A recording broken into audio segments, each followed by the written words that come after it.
Okay.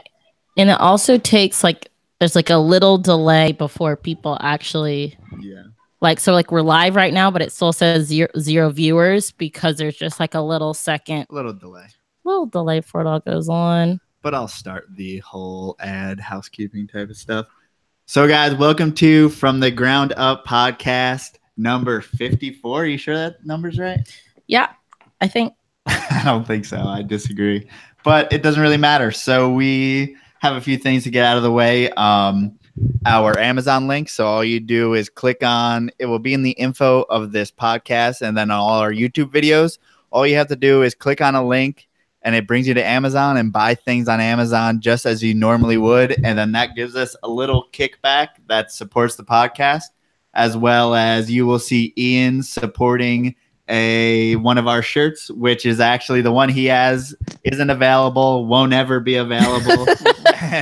But there'll be a similar one that comes out March 1st. So those also support the podcast. The people who won the contest, I sent those out today. So you should be getting them. The one girl in South Africa will be getting hers sometime in a month, almost a month from there, like 10 to 20 days. So yeah, we kind of forgot to be like, maybe US only, but it all worked out. Next giveaway, we might do US only, but just for the matter of time, because I wanted everyone to get them before they launch. But anyway, March 1st, we put up the pictures of the shirts that are going to launch March 1st on Instagram. What else is there? I feel like there's Carpet Fest. That is the first weekend of May. That's going to be Southern Carpet Fest, our Carpet Fest, the one that's superior to Ian's Carpet Fest, which you may have heard of. But, I mean, we digress. What else is there? Did I miss anything? No. I think I finally may have gotten everything, and it's probably only because there's less things since Southeast Carpet Fest isn't coming on. Oh, and we don't have to ask people to vote for us because that's over. That's true. That's also over, the Reptile Report voting. So now that we got all that stuff out of the way, Ian, how are you doing, and what are you drinking over on your end? I'm doing good, guys. I'm drinking cold Heine. Nice. It's a classic. We are drinking a Breckenridge Vanilla Porter. It's all right. But anyway, Ian, so did you grow up in South Florida? I did. I grew up down in Miami and lived in the kind of like the north end of Dade County until I was about 17, and then moved up to North Florida, where I went to the University of Florida up in Gainesville. And then after school, moved back to Miami. And then we settled here in West Palm Beach when my wife and I decided to have kids. Awesome. So did you grow up around reptiles and loving reptiles? How did that begin? I did. So it's kind of a funny story. When my younger brother, who's about 2 years younger than me, was born, my parents got me a fish tank and a train set. And my uncle shortly thereafter got me a Florida box turtle. And it's kind of like those three things, I guess, kind of stuck for a long time. And we're all hobbies growing up. We still have aquariums and reptiles, and my dad still got trains. So it's just something we were into from a very young age. And I was fortunate enough that I actually grew up in on the driving range of a golf course. And so come about 5, 6 o'clock when the golf course closed, we had 360 acres behind our house that were just, wide open, basically, just with a chain link fence around it. And so we had everything from gators to turtles to snakes and frogs and toads and salamanders. And I mean, just everything. We would just be playing in the water traps and bringing stuff home that we weren't allowed to. So I got a lot of exposure to reptiles early on. Awesome. So I know you had mentioned, if no one's heard Ian's NPR interview, check that out, Morelia Python Radio. But we kind of want to fill in some gaps and also kind of ask around the questions you've probably been asked a million times before. But so I know you started your own collection when you were pretty young. Did you start your collection, like after you moved out, and what was the time frame? Yeah, growing up, it was always a matter of what could we sneak in the house? What could we hide from mom? What could we keep on the back porch that we were allowed to have? So growing up, it was just kind of like those random things, a corn snake, a water snake, a Cuban nightingale, whatever random critter we had found or caught. It wasn't really until I moved to Gainesville that I kind of got more into like the serious end of the reptile hobby, as more of a collector or hobbyist or a breeder. And I worked at some of the pet shops in Gainesville, and I started to meet some of the people that were in, kind of this hotbed of people in Gainesville. And you had Bill and Marcia Brandt, and you had Mike Lehman, and you had Joe Hyduke, and you had Doug Foster. You had all these guys up there, and just really cool guys that were really into herps, and a lot of them were really successful at keeping and breeding stuff. And that was really, I think, where I kind of got turned on to it more on a serious level. And Eugene and Cindy Bissett, Bob Guerriere, just a whole bunch of people in that part of Florida that were keeping and breeding stuff on a whole nother level that I'd never seen. And that was really about the time that I started really building more of a serious collection. And it was pretty diverse. And it wasn't just snakes. It was a whole variety of snakes, mainly colubrids and some of the smaller boas. I was really into Nerodia and sand boas and Pituophis and rosy boas. But also I had bearded dragons, and I had tokay geckos and leopard geckos and turtles, and God, I don't even know. At one point I had a roommate. We had a 3-bedroom apartment, and one whole room was just like a laboratory, and there were just every wall was covered with a cage or an aquarium, and it got kind of out of hand for a while. But I think that was really where it kind of went from just being a pet to more of like a serious hobby. So, I mean, par with the times of how the hobby was at that point. I mean, was everyone just keeping different stuff? Was there a focus on breeding? Were you trying to breed?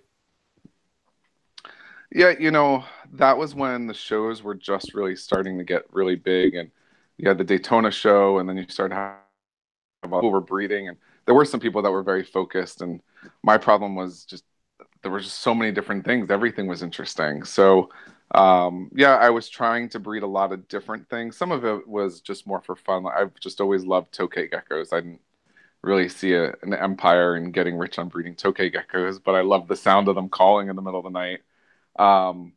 So really for me, I think the breeding was more serious on the snakes. A lot of the other stuff was more just for fun, the lizards, the turtles, stuff like that. And the focus was really sand boas, small boas, and colubrids. And it was a pretty sizable collection. I tell the story often that when I met my wife, I had a 2-bedroom apartment in Gainesville, and one room was mine, and the other room housed about 200 snakes. And that wasn't even during baby season. And the first time she came to my apartment, and I hadn't really told her, and she said, "Oh, what's in there?" And of course the door's always closed, and I said, "Oh, we should probably talk about that." And before the words were out of my mouth, she just opened the door and walked right in, and she kind of looked around and like kind of took it all in, and then closed the door. She said, "Well, that's an interesting hobby," and said, "All right, now where are we going to dinner?" And we just kept going. So I was like, "All right, well, she didn't run out of the apartment screaming, so maybe." Wait, why wouldn't you tell her? Well, it's not like exactly something you tell someone like right off the bat, like, Yes. "Oh, by the way, I have a room full of 200 snakes." That is what you tell. Oh, I told Melissa immediately because I was like, I just don't want her. He had says to no, then we can just right. move on He knew if I said like ill or like was like he would have just like probably gotten up and left. Like he needed to weed out the wimps in the beginning. But that's just your first lead off question, man. You just right off the like bat, literally first date, like 5 or 6, like 20 to it or something. Well, on a first date, the normal question is like, what do you do? Like all those kind of things. So he says his job, and he says, but I really like. Well, it was hard to explain because I had just quit my logistics job. Wait, hang on. Oh. I just realized that the lights went off behind me because it's dark out. So I'm going to just override the timer because I think it looks better with the lights on behind me. So hang on a sec. Go for it. So, well, we can answer questions. Jackie. Well, no, I was just going to explain the story. But you don't think Ian wants to hear it? Oh, he does. Okay, so while he was gone, Jackie Crowell asked what kind of closures Ian has. It looks like PVC, but who knows who made them? Maybe PVCcages.com. I don't know. They look legit. They look like cubes, probably 24 by 24 by 24 or 24 by 24 by 36. I don't know. We'll have to ask him a little bit later. But okay. when we were on our first date, like it was literally maybe a week or two earlier, I had quit my job in logistics and just decided to deliver things until I like, because I wanted to get serious in this whole reptile thing and like doing all the media and putting time into doing what we do now. So it was at a point where it's like, if I just didn't explain my future goals, I would just look like the biggest loser of all time. So I had to get it out. He had to have a reason for why he just quit his other job. Yeah. You always got to have a plan B, backup story. Well, I'm glad your wife was understanding of your second room. Yeah, now, she was. At that time, I mean, 200 snakes. Did freedom breeders start at that point? Were there rack systems? How are you keeping? Well, I mean, it wasn't like the Stone Ages. I mean, we're not talking about that long ago. But I didn't have to like chisel my snake cages out of like granite with you like said there were barely any shows, so Well, so let me think. This was probably probably going back to like the mid to late 90s is probably when it started. But even back then, I had habitat system racks. I had melamine racks. I had stacks and stacks of just Rubbermaids because the whole room, ambient temp. So there was equipment available. I mean, it wasn't quite like it is today, but it was still there was a lot of there were a lot of choices. Awesome. So what was your main focus? I know you said colubrids. Were there any things that you personally liked working with in particular, or anything kind of off the beaten path that you don't see around much or very often? Yeah, so I was working with a lot of Candoya back then, which they were worse than baby chondros to get started.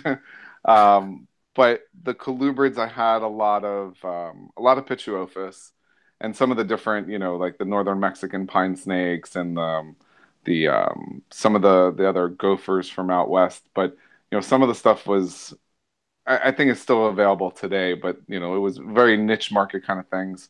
What I really was into was also some stuff that wasn't really a value issue. It was just stuff that I really liked, which were some of the Dade County corn snakes, which I think you're working with like a Dade County or a Miami Phase Okatee kind of variant. So, a lot of those Miami Phase or Dade County corns, that's what the corns look like that I used to find when I was a kid. They have that kind of gunmetal silver, almost bluish background, and just a lot of black and white on the belly. So I used to keep a lot of those because those were the corn snakes that I used to find in my area when I was a kid growing up. And then I met a guy who's still a friend, and I just saw him at Carpet Fest a couple weeks ago, John Decker. And John was into, he doesn't really like to be called John. We got to just call him Decker. But anyway, he was into a lot of these different corns that were from some different parts of the Keys. So like even more isolated populations. And I don't know where the taxonomy is. I think they've been reclassified. At one point they were called rosy rats, but another time they were called Keys corns. But anyhow, he had some different lines that were from very specific geographic regions, even within the Keys. And so I got into those. And then what I really liked were Nerodia. And obviously there's a lot of Nerodia and they're like a dime a dozen. But what I really liked were the Compressicauda clarki, which is the saltwater mangroves.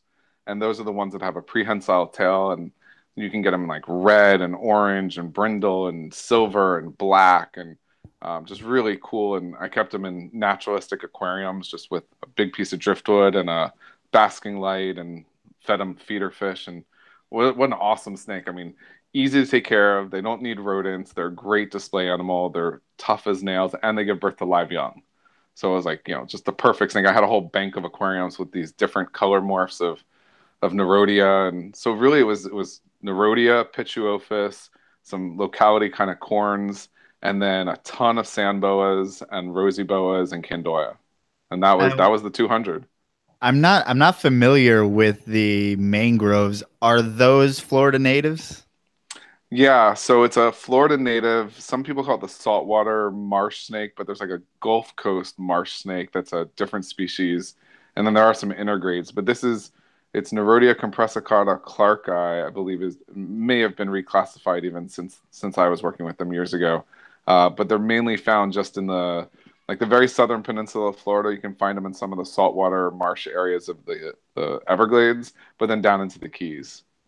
Awesome. So I just want to clarify for everyone, Nerodia is the genus of all the water snakes. You know, a lot of your northern water snakes and all. I didn't want to ask and sound dumb, but I had no idea what that was.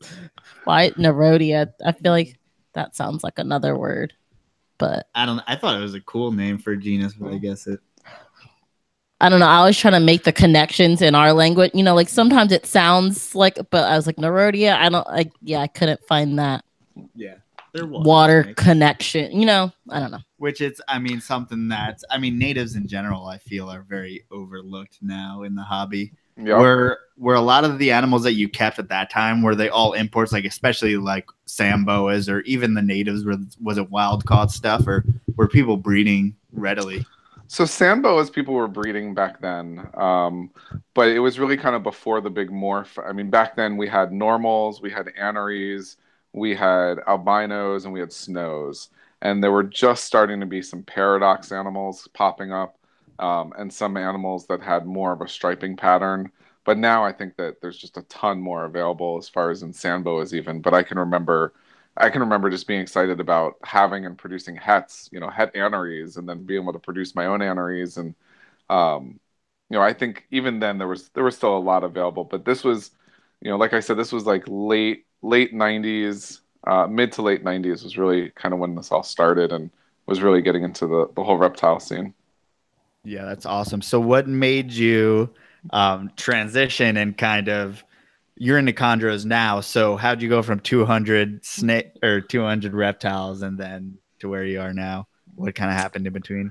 So, that's a really long story that can be really summed up with two words, and that's marriage and kids. Um, so, when I met my wife, I was living in Gainesville and I was a bachelor. All I had was a car payment. I had no mortgage. I was living in an apartment, and I had a good job actually. And so when I met my wife and I decided, all right, I'm gonna move to Miami to see where this relationship goes. I decided I didn't really want to move a collection of 200 snakes. And at that point, I had a full-time job, and the reptiles had become a full-time job. And so I was, basically working all day and then snakes all night. And I just decided that I wanted to take a break, and moving was going to be a big undertaking, and life was going to be different in Miami with a relationship and everything else. And so I actually pared down the collection really significantly. A large number of the Colubrids and Samboas actually went to Eugene and Cindy Bissett, and then I sold off big chunks to other people. And I mean, it was a pretty sizable collection, and then plus all the babies and caging and racks and everything else. It was going to be a huge undertaking to move a collection that size, and quite frankly, I didn't want to. So I kept a few select things, and the rest pretty much we liquidated. And then when I moved to Miami, we started, we kept a few things still as pets.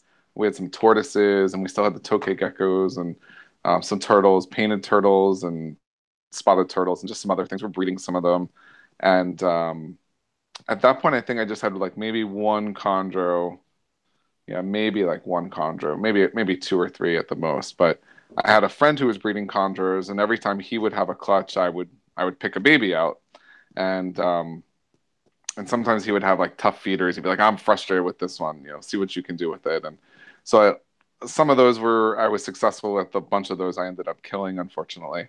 And so eventually I ended up with, I had just a small group of chondros, and really time in that period of my life was focused more on breeding humans than breeding reptiles. And so my wife and I, we got married, and we bought a house, and we had two kids. And all the time these chondros are just sitting in these cages, and they're growing and they're growing and they're growing. And a lot of those animals were probably by this point, probably like 7, 8, 9 years old. And my wife said, "Hey, what are you going to do with those things? They're getting pretty big." I said, "Yeah, I should probably put them together or do something like that." And lo and behold, I ended up with 6 animals, and somehow it ended up being 3 pairs.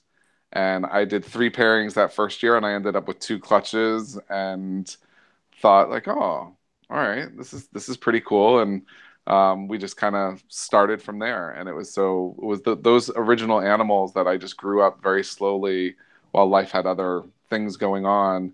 And then when we decided to sell or start S&J, I got the go ahead. We sold the last of the turtles. I traded the last Candoya I had for a chondro.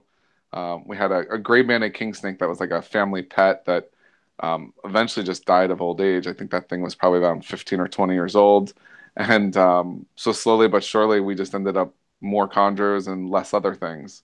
And we actually have a rule in the house at the moment, which is nothing in the house that needs crickets or worms. Absolutely. So, that's already a rule in our plate. Like before, no. That comes right after no marriage and no kids because, that obviously is a detriment to the collection. Oh, okay. That's what you got from that story? Ian's also the chosen one because he had pairs when I would have had like 5 males and 1 female. Yeah, you got real. Were you purposely choosing when male, female? It just kind of. No, they were all babies when I got them, so they were all unsexed neos, and they were all unrelated. I think I had 2 that were sisters that turned out, so maybe I got 2 from one clutch. Then there were 2 others that I think were brothers but not clutch mates, so they were from like different years. But no, it was just completely random. And completely it was lucky. It was probably out of like 10 or 12 total that I ended up with 6 that were adults that ended up being 3 pairs, and that was how the whole thing started. And then it was just a snowball like rolling downhill and has gotten completely out of control. So I constantly remind my wife when she's like, "You're another snake," or like you're not getting rid of these, or you're holding how many back, and I go, "This is all your fault, because if you hadn't told me to put them together, then they'd probably still be sitting in their individual cages now." So I remind her that this is really actually her fault. See, marriage, good things. Yeah, whatever. Actually, so wait, I will actually, I'll pile on for you, Melissa. So one of the things that is really cool about the collection today is actually my wife actually helps me a lot. So she's got to get some props, and if she's not listening in the other room rolling her eyes, she'll be listening on the replay rolling her eyes. But she does almost all of our social media. She does almost all of our marketing. She actually does all of the husbandry on the babies downstairs. So we keep our babies separate, the ones that we're not keeping as holdbacks. And she actually cleans them and waters them. The only thing she won't do is feed them. But it gives me a little bit of a break, and it creates a little bit of a separation between the adults upstairs and the babies downstairs. So she actually does a lot. And the kids, my kids are actually now 5 and 7. And so they actually, while when they help, it takes twice as long. They do actually help quite a bit.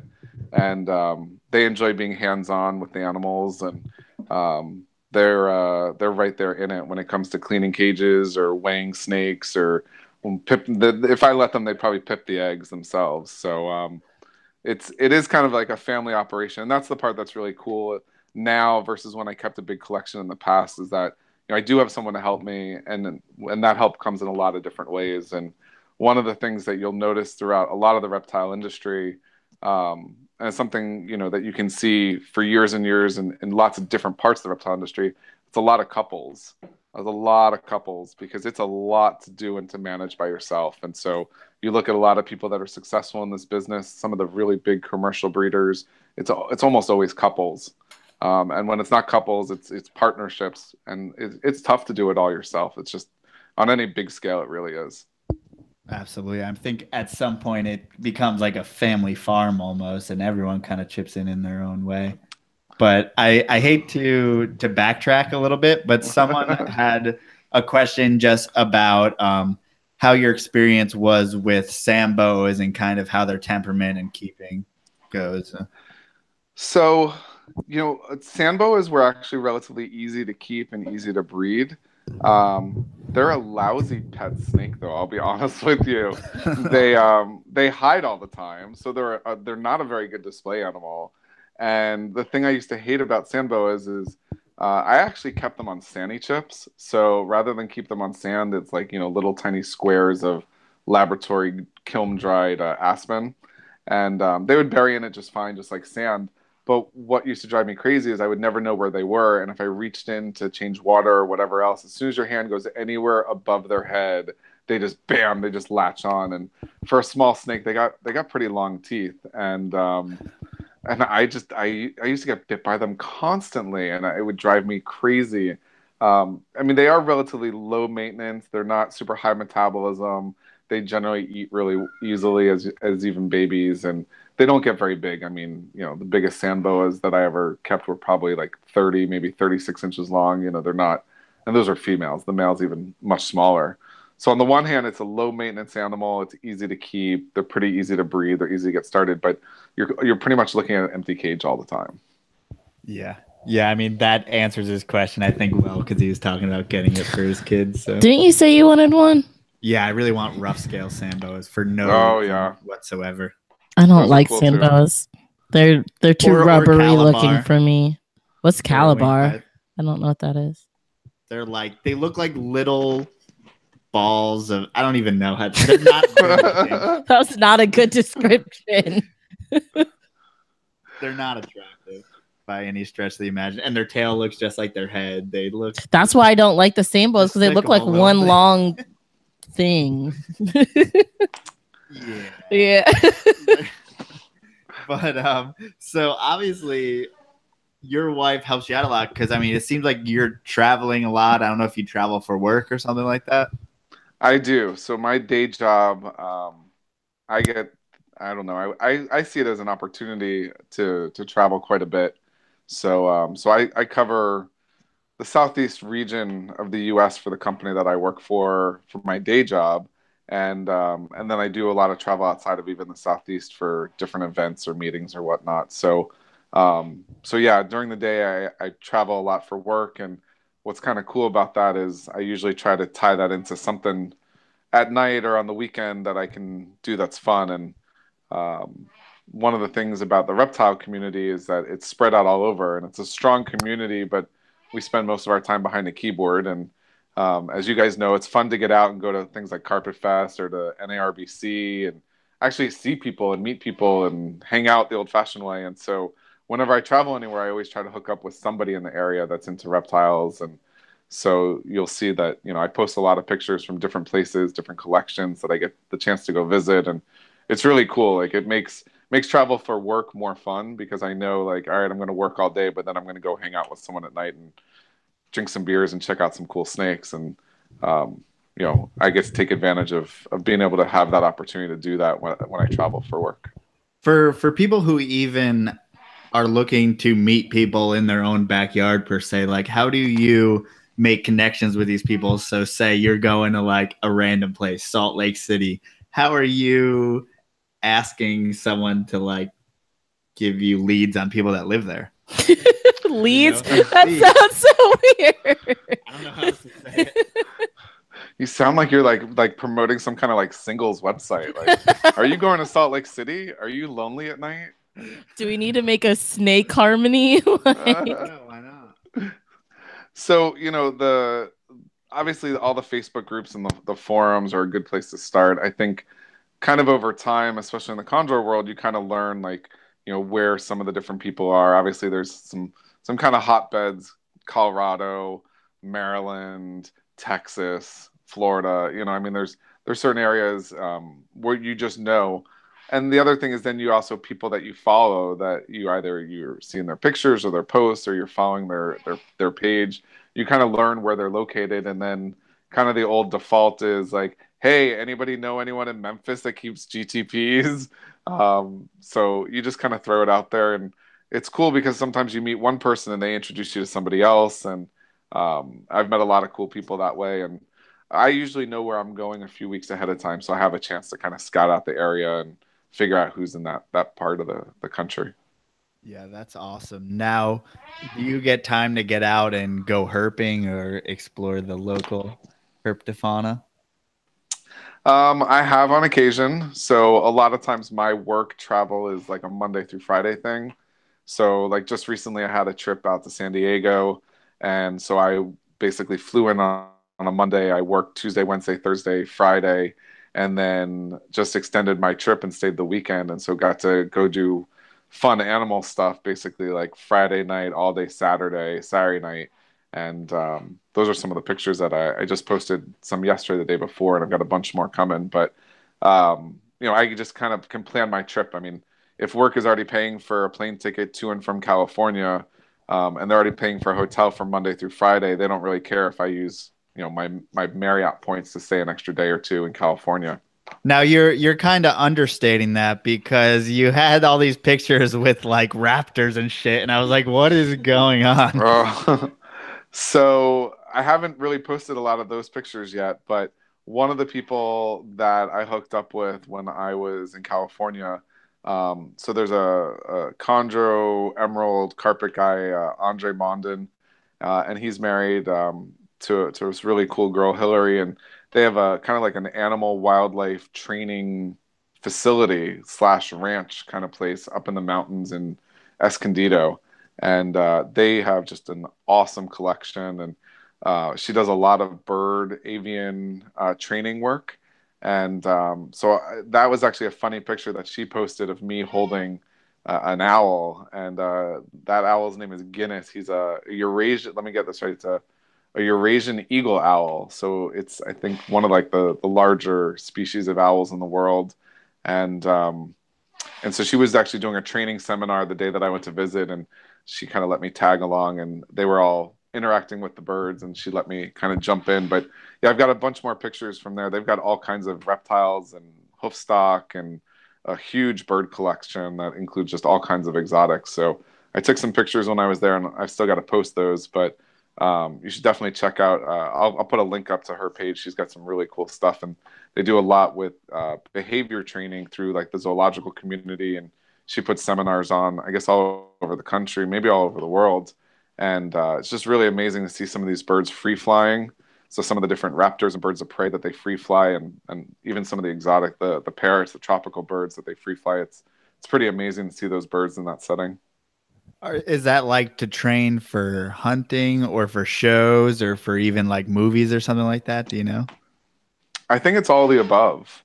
So I think it's they like one of the nights when I was out there, they took one of the birds of prey out, seeing if they could get a rabbit for it. If we could walk and flush the rabbit out.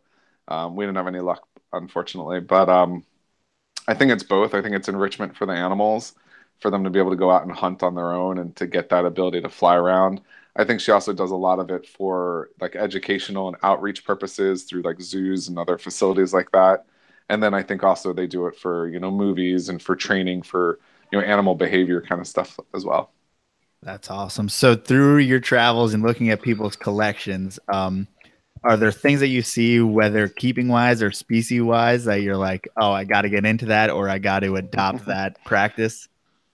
Yeah, that's actually one of the really cool things about getting to go out and see other people is, like the way that I keep chondros is different than the way other people keep chondros. And sometimes it's just these little tiny things that you see or learn that you're like, oh, why didn't I think of that? That's such an easy solution to that problem. Or, that's such a great gizmo to use for this application. So, like a good example, last summer I went to visit Rocky Gravely up in Georgia, and he showed me just this like simple little like 5-cent plastic piece that he uses to hold his temperature probes in his PVC cages. And previously I used to attach them to the perch with a zip tie or a twisty or tie or something like that. And it was a pain because every time I'd want to pull the perch out, I have to like pull that off or cut it and retie it. And he just had this little 5-cent plastic cable piece. And I was like, Rocky, this is like revolutionary. It's going to change my life. I went out the next day and bought like 5 dozen of them and did like every cage in the collection. Because I was like, how stupid am I to wrestle with the probe every time? So sometimes it's like little things like that. But then I went to Las Vegas and I saw Bill Hughes and fell in love with Sanzinia because those things are just bad to the bone. So like sometimes it's a good thing because you go and you learn something and it helps you solve a problem. And sometimes it's a bad thing because you go and it's like, you're an addict and you just found like some new designer drug. You're like, oh, Sanzinia, I got to have those now. I gotta have some of those in the collection. So you have to have a lot of self-control. I mean, I think that goes with reptile keeping just in general because right, like so many reptiles in so little time. But it's hype because it's like he gets excited just from like pictures. You know, and what I have Bill to, Hughes has? I have to, what? Bill Hughes, by the way, if I went to his place, a birdie told me he has Senicolus triapsis, the western green rat snake. Yep, he does. Rat snakes. Oh, Yep. he just was talking to someone about how much he likes green rat snakes. So I think I saw those actually. Well, if you'd let me finish my sentence, I know. I'm trying. You're just you see how excited he is now. He's like foaming at the mouth. Like I have to talk him off the ledge from like pictures. Like, so if he was doing like what you get to do, he'd literally come home with a new snake. Probably, if you, well, I don't know if he could, but like, he wouldn't be able to. He wouldn't be able to do that. So you have self-control to be able to like see and handle and like where you actually get to like interact and then not buy. Yeah, mostly I don't get to buy, but don't act holier than thou. I see the corralis growing. And I was gonna say, my wife did say to me something the other day. She said, "So how many snakes do you have that aren't here?" And I never did quite answer the question. So breeding loans are a great way around that, just FYI. Because if it's not in the house, then like it's not officially part of the collection, right? It doesn't count. Okay. So what kind of breeding loans you got going on? Or is that a hush-hush thing? Or is that a... I've got some collaborative projects going, let's just say. So it's hush-hush. Who do we talk to? We talked to Forrest this weekend. And you guys have also another dream project. You want to talk about that? Yeah, so Forrest, he was at the NIRBC down in Arlington, which is one event I haven't made it to yet. So I hope to maybe add that at some point, although I keep getting the choice of Southern Carpet Fest or this wins out every time. Sorry. But anyway, so Forrest and I, we've been friends for a few years now, and we both share the love for chondros. And so one of the things that he's really into are the Kofi locality chondros. So he had the opportunity to get some U.S. captive bred Kofi from Stan Shiras a couple years ago. Stan had been pretty successful at producing Kofi actually. And so Forrest was able to get a hold of a few of those, and he's got the bulk of them, and he sent one of them out to, I think, James Gabriel up in the Northeast. And then he was kind enough to work out a breeding loan with me, and he sent the other one here. And that animal is just starting to come of age. He was in with a real high yellow Biak female this year named Killian. And they were showing a lot of good breeding activity and several locks. And she is subsequently starting to go through a little bit of a color change. And she went through what I think was her ovulation or her mid-body swell. And she's currently off food. So fingers crossed. I don't know. Typically, like when they start acting funny like this, it seems like either they lay eggs or they die. The symptoms are like pretty much the same. Like, acting funny, sitting weird, doesn't want to eat. Like either she's going to lay eggs or she's going to die, one or the other. That's positive negatives. Well, they don't have a whole lot of ways to show you that stuff's going on. But things are moving in the right direction. I'm always really cautious at this stage because I'm at the stage where it's like, did I just imagine that? Is she really not gravid? Is she just going through shed or... and not only that, but then of course she could lay slugs or infertile eggs or, any one of a number of things could go wrong. So I try not to get too excited, but it would be really awesome to produce a Kofi Biak clutch. I did have a previous pairing a couple years back where we produced some Jason Stevens animal bred to a Kofi female.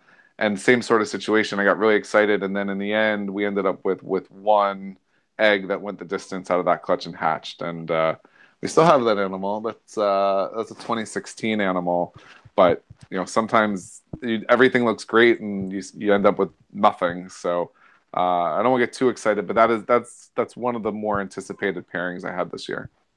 Is there truth to the feeding problems that I've heard about Kofiaus? Well, considering I've only produced that one and it was only a 50% Kofi, it's not it's not a very big sample size. I think all chondros can be really challenging to get going, some more so than others. I don't feel like I have enough clutches of any particular locality for comparison to say, these are consistently harder than those. I've had some clutches that 100% of them eat before their first shed. I have other clutches that, I get to the point that I'm ready to like flick them in the head and throw them in the freezer because, they just don't want to eat. I have one animal, is actually in a bin over here, a 2015 animal that his name is Gecko because all he would eat for like the first 6 months of his life was geckos.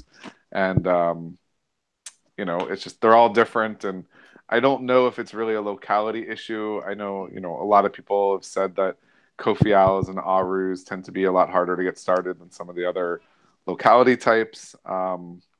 For me, I think to be determined. I don't really have a preference. I think some of them are easy and some of them are hard, and some of them in the same clutch are easy and hard. And I don't have a whole lot of rhyme or reason to it at this point.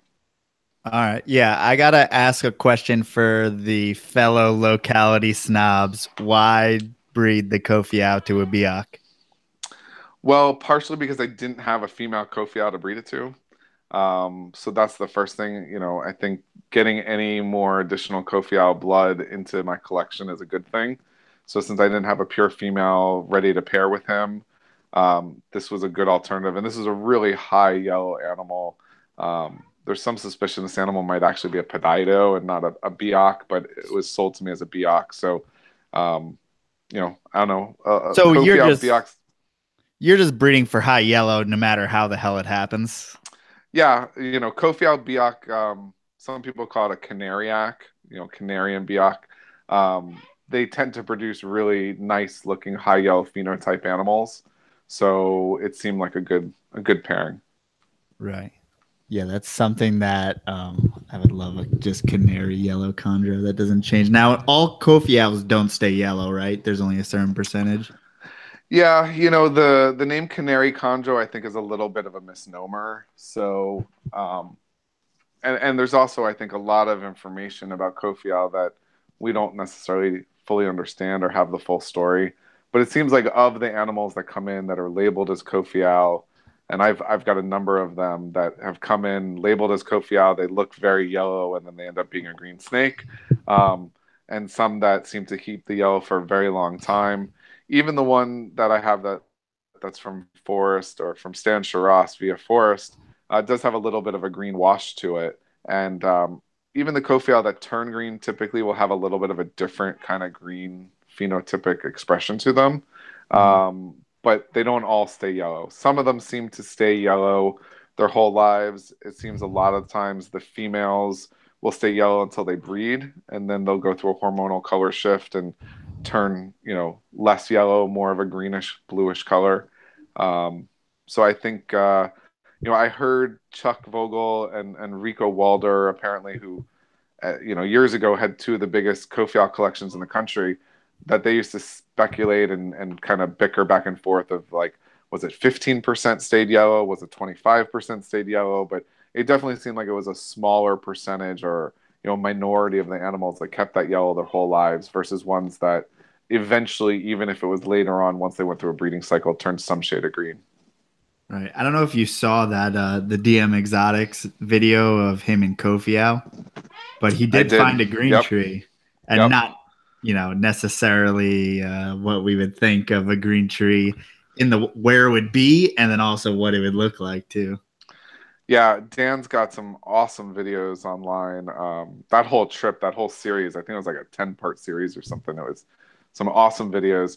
And yeah, he found a one on Kofi Owl Island that looked phenotypically did not look like what we would expect it to look like on this side of the world. And one of those he found it was like curled up hunting on a rock or something. I don't think that one was on Kofi Owl. That might have been on Sarong or one of the other places that he visited. But a very unusual, I think like 2 of the 3 animals were found like, no more than like, a few inches to a foot off the ground, and definitely not what you would expect. You'd expect for them to be further up. Yeah, that Kofi owl was in like a sad excuse for a bush, like 4 inches off the ground. It was crazy. You want to ask that question? Well, there's a couple questions I wanted to ask from the chat. A couple enclosure questions. Okay. DPython11 asked if you have any of those plastic clips that you could show. Just because exactly? You felt so there was a revolutionary. I think if you had one to show.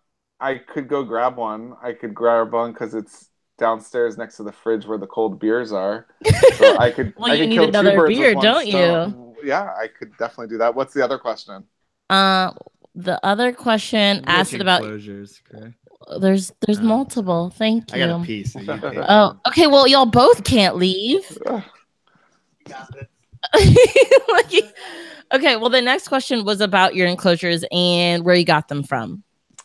Okay, so like these enclosures here that are behind me, there's kind of two different designs that you'll see. Most of these are the Jim Sharphorn cages from PVCcages.com.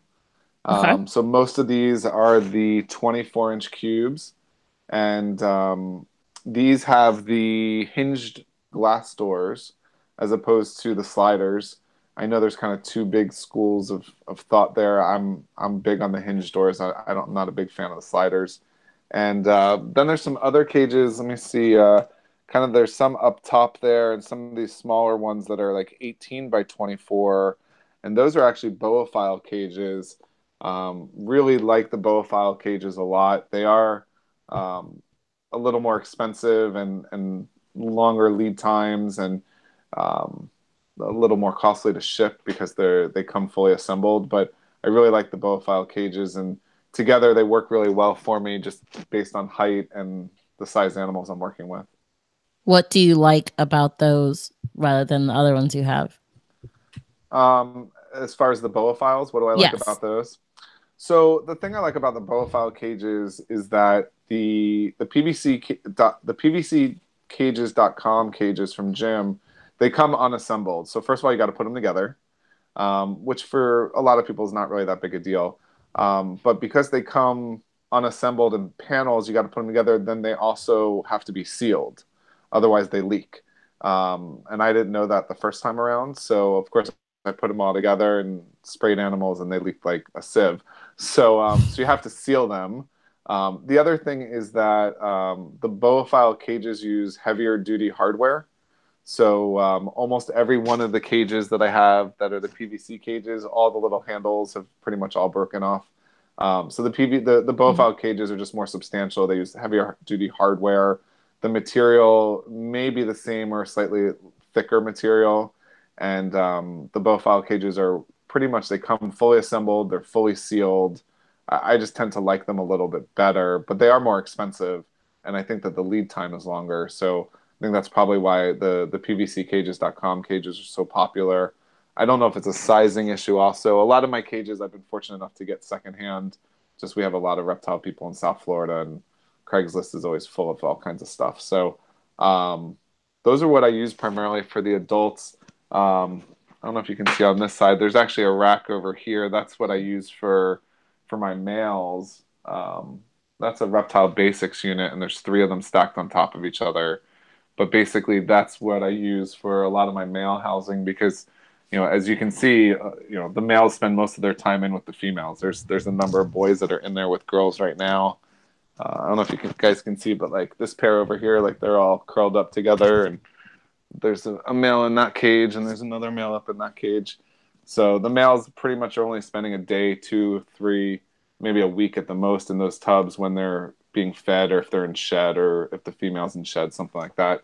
I generally tend to house the males with the females, pretty long term during the course of the year. Cool. Yeah, but we can talk for a little bit while he goes and gets a beer in the clip. So a beer, and you want me to bring the example of those plastic clips, right? Yes. All right, I'll be right back. Okay, and we can talk. Well, I kind of wanted to talk about, you've seen his enclosure back there. There is like,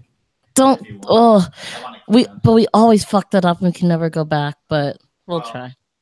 His chair is blocking it, of course, but there's like a blue female that he has. Yeah, it looked almost completely blue. Like over 20 years old too. Well, I forgot he told us that. Yeah. He's never gotten there to breed or anything. think maybe she's just too old. He's been pairing her with a male who is very old too. But I mean, she's completely blue. I think she's gone through like 2 or 3 like breeders or so throughout the years, and she's produced for everyone. But she may be a little over the hill now. But I think she's really, really cool looking. I mean, it looks from here. We're like, what the hell is in that one? Yeah, it looks almost 100% blue. Yeah. Okay, and then someone else watched Dan's videos, and he said the one he found in his vlogs were all pretty like calm, even at night in hunting mode, which is interesting. I mean, honestly, I don't know why Kandra have gotten a bad rap over time. But... I mean, we all say when they're when they're looking for food, which makes sense. But it's just interesting that the ones he found kind of went against so many of the things we say. Yeah. Okay, but Ian's back, so he can show us the. Oh, and now Joe fucked it up and click something. See, I never know how to go back. Maybe this. So I got to tell you, this is. I've done a bunch of these podcasts over the last few months. This is the only one that I feel like encourages the consumption of alcohol during the program. 100%. So I don't know if you've heard this before or not, but I was talking to Mark Hager earlier today, who I know has been on the show, and you guys know Mark. And I said, for some reason, this show reminds me of Drunk History from the Comedy Central network. It's like you guys are the Drunk History version of Reptile podcasts. Well, Mark has probably like my favorite quote on this podcast, which is, "It's all about the stoke." It's all about the stoke. That's just such a Mark quote. I know. If anyone doesn't know, he's a wakeboarder and is like the quintessential bro. Wakeboarder, like he's a bro, but like a cool, calm, and collected, tree, like python. Happy, like makes you feel good. Yeah, bro. Yeah. Like, I don't know. That's a good way to describe him. No, Mark's a cool guy. I like Mark a lot. He's also a foot taller than I thought he was until I met him. He is a tall guy, that's for sure. But yeah, I was talking to him earlier, and I kind of came to that realization. So you guys, for one of your little promos for one of your upcoming shows, you should do a Drunk History episode. We should. Absolutely. I don't actually watch that show, but I know about it. Now we're going to have to. I know that there's that female comedian. She's very popular. That's on it. She's a little short, skinny. She's been on She's been on like the roast of celebrities a whole bunch of times. Yeah, I think they just always have different comedians doing it. It's like a rotational thing. But all right, so these are the cable clamps. It seems like such a simple thing, and I don't know why I had never thought of it. But basically, you get them at Home Depot, and there are 18 of them in a package. So these are the 1/4-inch variety. So these are the ones that normally you see. They're just kind of white plastic, nothing fancy. But these are the ones that Rocky Gravely turned me on to, and they are black. So they look awesome in a black PVC cage, so they don't stick out like this big white piece of plastic screwed to the back of the black cage. The same size, they're 1/4-inch. There's 18 of them. These things are like, I don't know, $2 or $3 for the whole package. And literally, this is like the best little tip that I picked up along the way.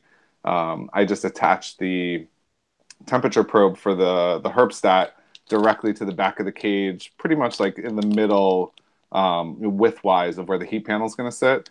And then just the weight of the cable and the probe itself, it just kind of dangles there, and it's perfect.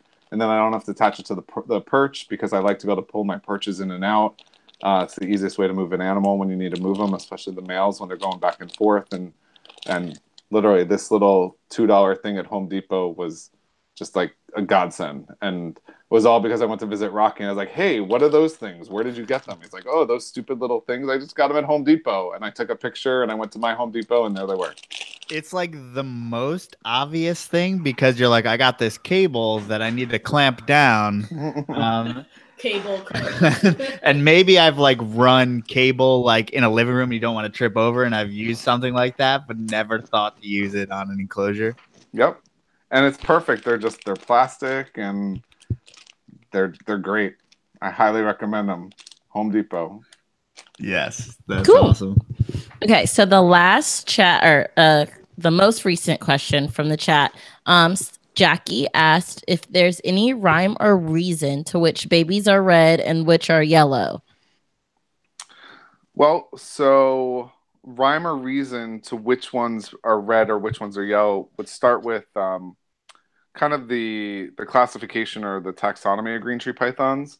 So essentially, you have two different species of green tree python, the northern variety and the southern variety. The southern variety, they're separated by a big mountain range that runs more or less east-west. Oh, did Joe just drop something on your foot? No. It was me. Sorry. So anyway, the southern variety tend to have yellow babies. The northern variety can have red or yellow babies.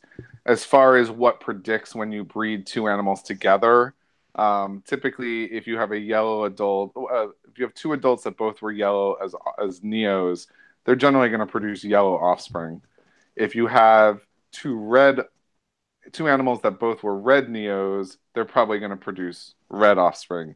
If you have one of each, you may get a mixed clutch, but you may also get an all yellow clutch, or you may also get an all red clutch. The genetics, I don't know if it's quite figured out. If it is, I don't fully understand it, but I've actually only produced reds myself out of one clutch, and it was a clutch from last year. It was a little bit of a running joke that I had kind of an all yellow curse going for quite a while because I kept breeding animals together that I thought should produce red or seemed like they should, or where I thought that I knew what they were as babies. But you know, it's one of those things that's still a little bit left to understand really fully the genetics and how you get reds versus yellows. Right. Yeah. Green tree genetics are just like You took a big pause there. We've just talked about it way too much, and no one's ever had a good answer. So I don't want to go into it because it's always like, I don't fucking know. That's really, it will be an hour conversation on I don't know. And that's the truth. I mean, I don't know. Maybe there's some people that are smarter than me or have a lot more experience with it than I do, but I can tell you there's not a lot of rhyme or reason. It's one of the things that's so cool about working with them is that you can breed two animals together, and then you can breed those same animals together a year later and get completely different results. And I don't know. Fun, maybe for you. Totally frightening, probably for me.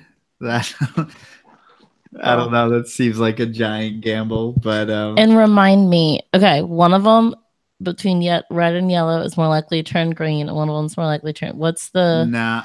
I thought there's a more likely. Well, people tend to like red neos, which would kind of be why Ian kind of probably wanted some red babies because people tend to. Because red neos typically change to something, right? Or not? So I personally don't think that I think red babies are cool, and I always wanted red babies because I never produced red babies. I think part of I don't want to say obsession, but the desire for red babies is that a lot of very well-known designer lines come from red animals. And a lot of the animals that are really well known in a lot of designer lines were red animals.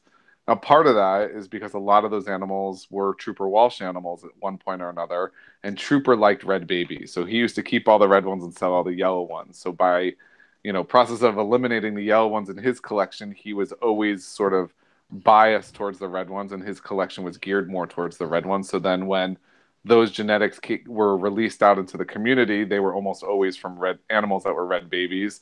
So some of that, I think, is just the nature of the beast and the way that those different designer lines have developed here in the US. But there are some outstanding looking examples of different phenotypes, both with blue and yellow, tricolors, all kinds of different phenotypes that came from yellow neonate animals. And so I think sometimes there's a belief that, true, really awesome high blue animals can only come from red neo animals. And I don't think that's entirely true. I think maybe a lot of them historically have because so much of that lineage came from red animals. But I think that there are some amazing examples of phenotypes that that come from animals that were yellow neos. I could imagine that there's a large bias there because when Trooper was producing at the height of producing, he's probably one of the only ones who would keep them alive and keep them up to breeding age. So, of course, all the red ones survived. And then it's saying all the nice ones were red neos. It seems kind of like it would be tilted to that just bias off of him picking the red animals. That makes sense. But the reds are so much prettier. I don't know. There's nothing like a bright yellow snake though. So but bright. When do you see that? I see the bright yellow in the carpets. Like, granted, there's other stuff in there, but like, where else do I get that burgundy, beautiful red? I'm not seeing that other place. That yellow I see on shit all the time. Weird. I mean, I'm generalizing, but that red, I don't know. I don't see that as often as I see yellow. I have a feeling that if Trooper Walsh loved yellows more than reds, the whole community would be turned upside. Like I just feel like that one decision in a point of time. He's the first domino in this effect. Yeah, or if a lot of the very early animals that came in were red neo animals instead of yellows. You know what I mean? It's just like so many other animals that you always want what you can't have. You know, with Sanzinia, it's everyone wants greens because you can't get them. So I think some of that is it's just based on some of the very early animals and some of the very early breeding that it just set the whole thing in motion. Yeah, there's definitely so many snakes out there that we like, but normal people would just be like, that's stupid because we like so many. Like in chondros, pretty much the best looking chondro is a green chondro. But we see green chondros all the time. So we're like, let's put some black on there. When like a normal person would be like, ew, why are you putting black on this beautiful green vibrant snake? Yeah, I think, you know, if the hardest chondro to make was just a green snake, then we'd all be trying to make green snakes. You know, it's no harder to keep an animal that was a red neo. It's no harder to breed it. It's no harder to get it to eat. It, you know, eats the same, poops the same, sheds the same, breeds the same. It's just it's red instead of yellow when it's born. There's, you know, but because of the market dynamics, reds generally fetch a higher price as well. Mm-hmm. So, you know, I think reds are definitely, it seems like a little bit less common just when you look at just the numbers of animals, both that are imported and produced domestically. So some of it is supply and demand, but I agree, Melissa. I think the red ones are awesome. That's why I'm not selling any of mine. Did I mention I'm also a little bit of a hoarder? So I think who did we talk about this? I think we talked about this with Jason last week. I think we said, or maybe it was at NRBC. I don't remember, but like all snake people are hoarders to a degree, in some sense. One person argued with me not argued, but disagreed with me in the chat because they say that hoarding has a negative connotation and it's like to unhealthy levels. But I'm like, no, it's if you have the ability to keep things, just like I have random corn snakes that like I just have been denying people to buy for $20, but it's like I keep them because I have the ability to keep them. I can keep them well. I know how to keep them, and they're not doing anything for you, but just pleasure. That sounds weird. Sorry. Hedonistic snake keeping. But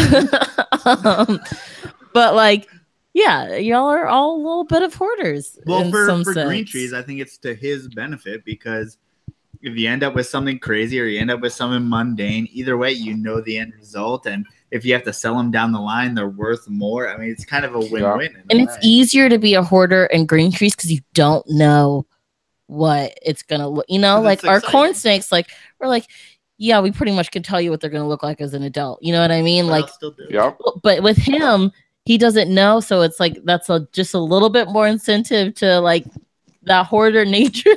Yep. You're using all the excuses I use with my wife, actually. It's hard though. You don't know, and sometimes you think you know this one's gonna look like that, and then it doesn't. And I have kept whole clutches back before, and the one that I would have been for sure the one that was gonna be the stunner in the clutch was not, and you just don't know. And I don't know. Maybe some other people have figured it out, but I can't. I could look at 20 babies and I can't tell you what any of them are going to look like. Right. Yeah. It's the same, like I said before. You talk to enough chondro people and you realize no one really knows. They try their best, but you You don't can't. know. No. Yeah. I had a So, clutch. I had a clutch. It's a 2016 clutch, and I kept about half of that clutch. And when they started changing colors, I don't know, 3, 4 months ago, you've probably seen me post pictures of this one just like turned like half black, and that thing is just Whoa. awesome looking. And there was one slight little difference in that one from the rest of the clutch when they were babies, but it was just really in the kind of like the shade of the pigment of the pattern on that one was much lighter than the others. And it was just a very, very faint difference. And I don't know if that was the indicator of what it was going to turn into, but I could have just as easily sold that one. It was kind of a runty one compared to some of the other ones. And so the bigger ones I sold and so were some of the first ones I sold. And I could have just as easily sold this one and not known. And it's just the luck of the draw that it was in kind of the half that I kept. I mean, I see like I forget what locality Bill's is, but I mentioned it this weekend. We were hanging out with Tony, but it's like that animal. I think it's Wamina, and it was just completely blue, and I don't think anyone would have expected that. But it's like just and that produced the sickness, right? And it's like really with chondros, you can have two green snakes and produce blue and black. Like there's no saying what's gonna happen. Yeah, you just really don't know. There's so much variation even within a clutch that even the animals that are genetically, they should be pretty much identical. There's just tremendous variation. That's just half the fun.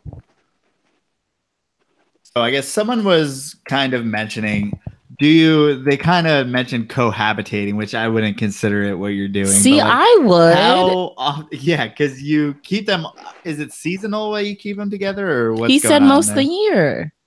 So my adult pairs, um, I will keep them together pretty much until something starts going on. So being so far south, I'm in South Florida, so we're subtropics. My season seems to be much later than a lot of guys in other parts of the country. So when you look at like traditional python breeding around the country, they're cooling in October, they're pairing in January, February, and they're getting eggs starting now. And for me, it's usually much later in the season. And I've also had really good success when we've had big hurricanes or tropical storms where there's a big barometric pressure change. Don't wish for that. Wait. No, just the tropical storm part. I just need to change in the barometric pressure. But I think that with a lot of animals, condors included, you can pull a lot of levers to stimulate them to breed. I don't think it has to be necessarily just temperature cycling.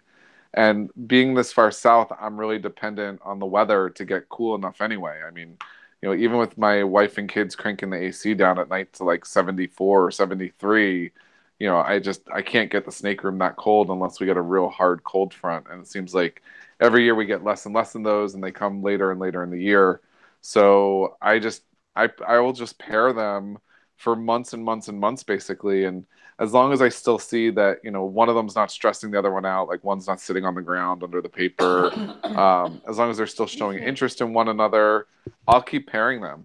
I'll separate them for a week or so if one of them's in shed. They're not getting a ton of food, so when I do feed them, I'll separate them for a couple days.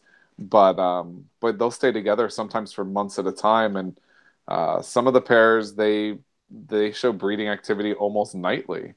And others, it takes a while, and you see nothing and nothing and nothing, and then all of a sudden you come in one night at 4 o'clock in the morning with a flashlight, and they're locked up. So I can't remember who it was. I don't know if it was Rico or Eugene Bissett or Trooper, but somebody years ago either wrote or said something like, you just keep putting them together until you get eggs. And so that's kind of the philosophy I take. And so I don't know if it's really cohabitating necessarily. I'm not doing that with my grow out animals. I'm not doing that with animals that are having a year off. But pretty much when I've identified a pair that I'm going to attempt to breed them together, they'll just stay together pretty much on and off on that pattern for It can be 6 months, it can be 9 months, just depends. Yeah, that's also another question that I stopped asking: how to breed green tree pythons? Because everyone's like, you throw them together until they do something or don't do something, and I'm like, oh, that's not really. But how does that work with putting, like multiple pairings? Like if they've been together a if you want lot, to run males through, right? together? Like how does that work with that? Well, so it differs a lot from, so with colubrids, a lot of times you can do that, right? Like you can have one stud corn snake and it might breed a whole stack of females. You might run that male through 6 or 8 females and he's got it in him. He might double clutch all those females and just one male can get that job It's done. got some great shit. I was gonna do a joke and I forgot the name. What do you? He's double dick down in bitches. No, okay, I wasn't going that far. But I was trying to give the name for the soldiers. That's it. It's not funny if you have to explain it, Melissa. Yeah. Sorry. Come on. I fucked up. Okay. Sorry, you go. So, well, now I lost my train of thought. So did I lose you at double dick down in here? I think that's where you lost me.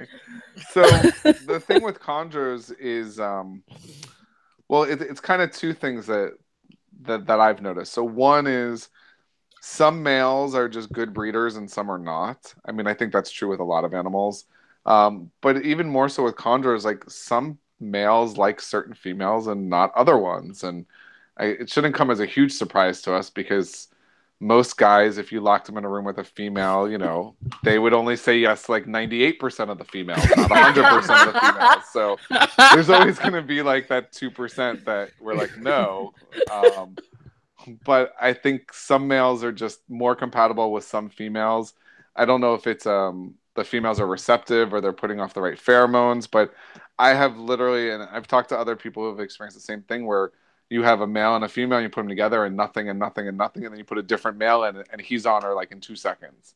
And it's like, well, the female couldn't have been putting off different pheromones in an hour ago, but this male wants to breed and that male doesn't. And then you put that same male in with a different female, and then he wants to breed. So sometimes I think it's compatibility, but the thing about chondros the thing about chondros in general is you can't, there is no in general, because any rule you give for chondros, there's always an exception, it seems.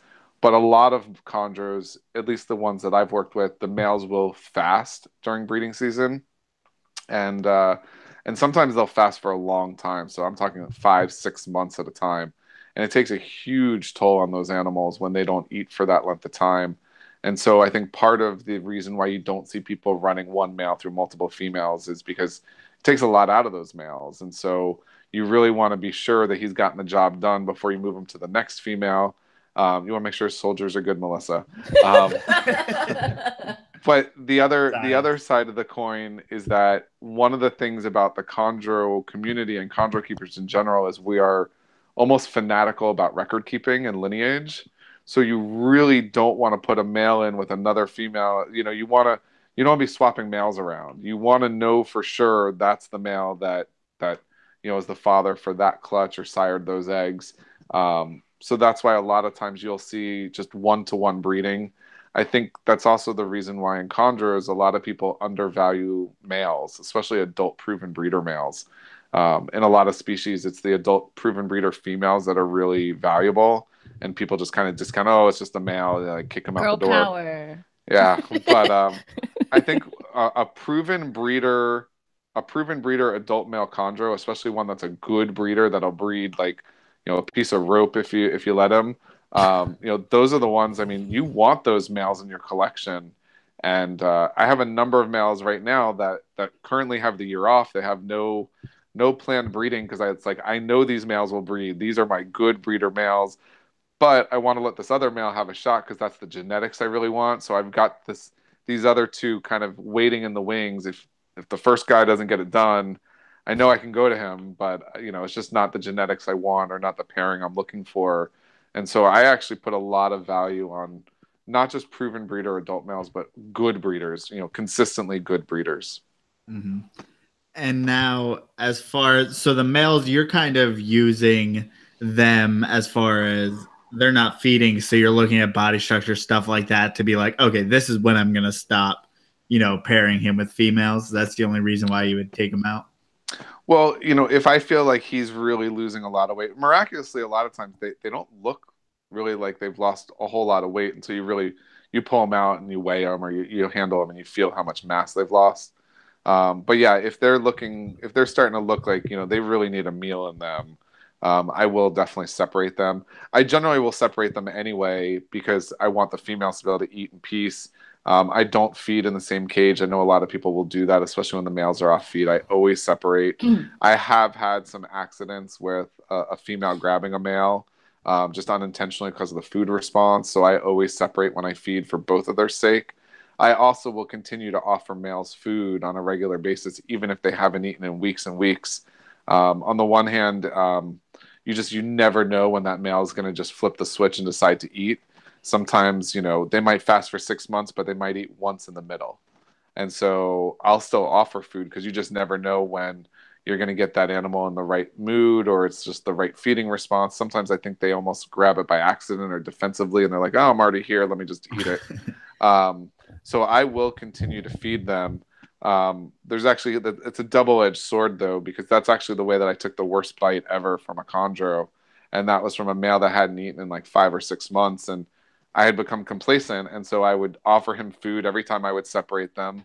I would offer him food. And I had done this repeatedly for several months. And it was a very, very large adult male sarong. It was probably, I don't know, 12 to 1,500 gram animal, a big 6 or 7 foot animal.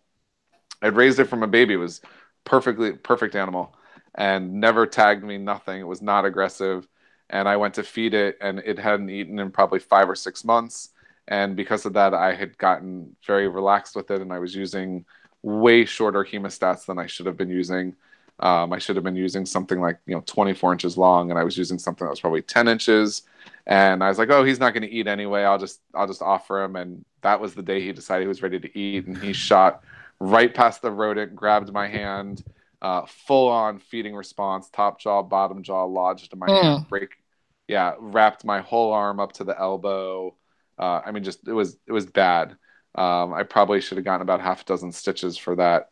And lesson learned that even when they haven't eaten in 5 or 6 months, sometimes today's the day that they're going to decide to eat, and they'll go off feed almost just as quickly as they'll go back on feed.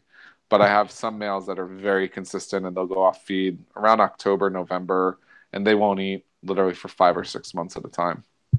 Yeah, I mean, if anyone doesn't know how big an adult chondro's teeth are, use Google. That shit will fuck you up. What were you gonna say? Well, okay. I was wondering, so since you have them together, but you separate them to feed, you said when they're in shed, all those other things. So do you feel like because you do that, you handle them more than some others might? Yeah, I guess that would be the question. Are you hooking them out, or are you actually I know you're probably just like when you're feeding, you just put it in. It's not like you're really like playing with them, so to speak. You're just transferring them. But that was just what I was wondering. Yeah, so that's part of why those little cable clips are so handy, because typically if I'm moving a male from his cage to a female's cage, I just take the whole perch and stick literally the whole perch with the snake on it right in the cage. And then I'll just lean the perch up against another part of the cage, and they crawl off when they want to. And then I kind of do it in reverse. I leave that perch just laying on the bottom of the cage. When I want to pull him out, I'll just take it and use that to kind of nudge him onto that perch, and then I move him back to his cage. Most of my animals during the day are very handleable, unless I've got a tray of rodents sitting out in the room and they're already in food mode. For the most part, I can reach into their cages anytime. You just have to really be cognizant of their body behavior, their body language. Eugene Bessell always says, be a student of the serpent. You just got to watch. I mean, if the snakes are hanging with their head down in an S position and they're looking at you, sizing you up, you probably don't want to reach in for the water bowl, but if they've got their head hidden under their coil and they're up on the top perch, you probably can do anything you want in that cage, and that snake's just going to want to be left alone more than anything. Mm-hmm. So, people constantly ask me about, are they handleable? I saw your video that you did the other day, Joe, about, can you handle your green tree python? Did I fuck it up? Did I not? No, you did perfect. I think it's one of the most common questions I get is like, oh, do you have any arus? Because I hear arus are the best ones for beginners because they're the most calm. Or, I don't want a biak because biaks are all nasty. Well, I think we did all nasty. What? Well, at NARBC, we saw a sarong about the size of a $50 that was sexed already. So, I'd like to handle that one, bring it home. Had only a few carriers on it. Stop. Well, whenever people ask me, like, I'll post animals or something. Which is the most docile one? I want one that doesn't bite. I want the calmest one, and I always tell them I keep those in the freezer, and I only charge half as much for those. The thing about baby chondros, I love aggressive, nippy, bitey baby chondros because those are the ones that eat. And to me, the most important thing is that they eat, not that they're easy to handle necessarily. But I think that chondros are just like anything else; they're all individuals, and so. I just told you the story. The worst bite I ever took was from a sarong, and it was a U.S. captive bred sarong, and I raised it from a baby. It wasn't because it was a sarong. It was because, it was the situation was why it bit me. I've seen some import arus that are just puppy dog tame. I've seen some arus that'll rip your face off. I've got one downstairs that she's a beast. I don't know what her deal is, but she does not like people. Same thing with biaks. Most biaks tend to be imports. Most of them tend to not like people. But if you plucked me off a tree and shoved me in a water bottle and trekked me through the jungle and then shipped me in a box out of Jakarta halfway around the world to a warehouse in the US and then stuck me in another container and put me in a show, I probably wouldn't like people either, and I'd want to bite them all. So I think part of it is keeping in perspective, where these animals are from, and they're all individuals. I think some of it is just their background and their history. I think a lot of times they tend to calm down once they get used to their surroundings. I think a lot of them, like other snakes, they tend to be sort of cage aggressive because they've got a very strong feeding response, which again, I think is a good thing. But I think as long as you're reading their body language, most of our animals are handleable. My kids handle a lot of our animals on a regular basis. Now, having said that, there also are animals that are they just don't like people. We have actually two animals. So there's one, I think it's actually this one back over here. So that one was 1506. And for whatever reason, out of that clutch, that one always used to bite me when it was a baby. And my wife used to think it was so funny. She'd be like, oh, you're doing number 6 again? And I'd be like, yeah, how do you know? She's like, because that's the same one that bites you every time. And so, I don't know, that one kind of earned a place in our heart. And we named it 6, and it got to stay. And we've got one in the new clutch downstairs, one of the fall clutches from last year, and it bit my son. It was the day we were separating them out from their egg container, and they're just like a couple days old, so they can't even really break the skin. So it scared my son more than anything. He's only 5, but he went right back to it, and he was a champ about it. But that one snake, for whatever reason, is really feisty. So that one's name is Feisty Pants. And this is what happens when you let 5 and 7-year-olds name animals, is you end up with animals named Feisty Pants and 6. But that one is one animal out of a clutch of, I think, 12, and the other 11, no problem at all. Feisty Pants, that thing strikes at the front of his tub every single time anyone goes near it. And I don't know what the deal is. It's just that one has a bad attitude. So I think sometimes it's really more about their individual personality and what the history is on that animal or what they've been through. I don't know that it's always necessarily whether it's an import or a U.S. captive bred or whether it's an aru or a biak. I think a lot of times it's just a matter of, what has that animal been through in its life, and does it think people are good or bad, basically. Yeah, I mean, I've seen recently, 2 days ago, I was like, it's about time to feed or to change the water.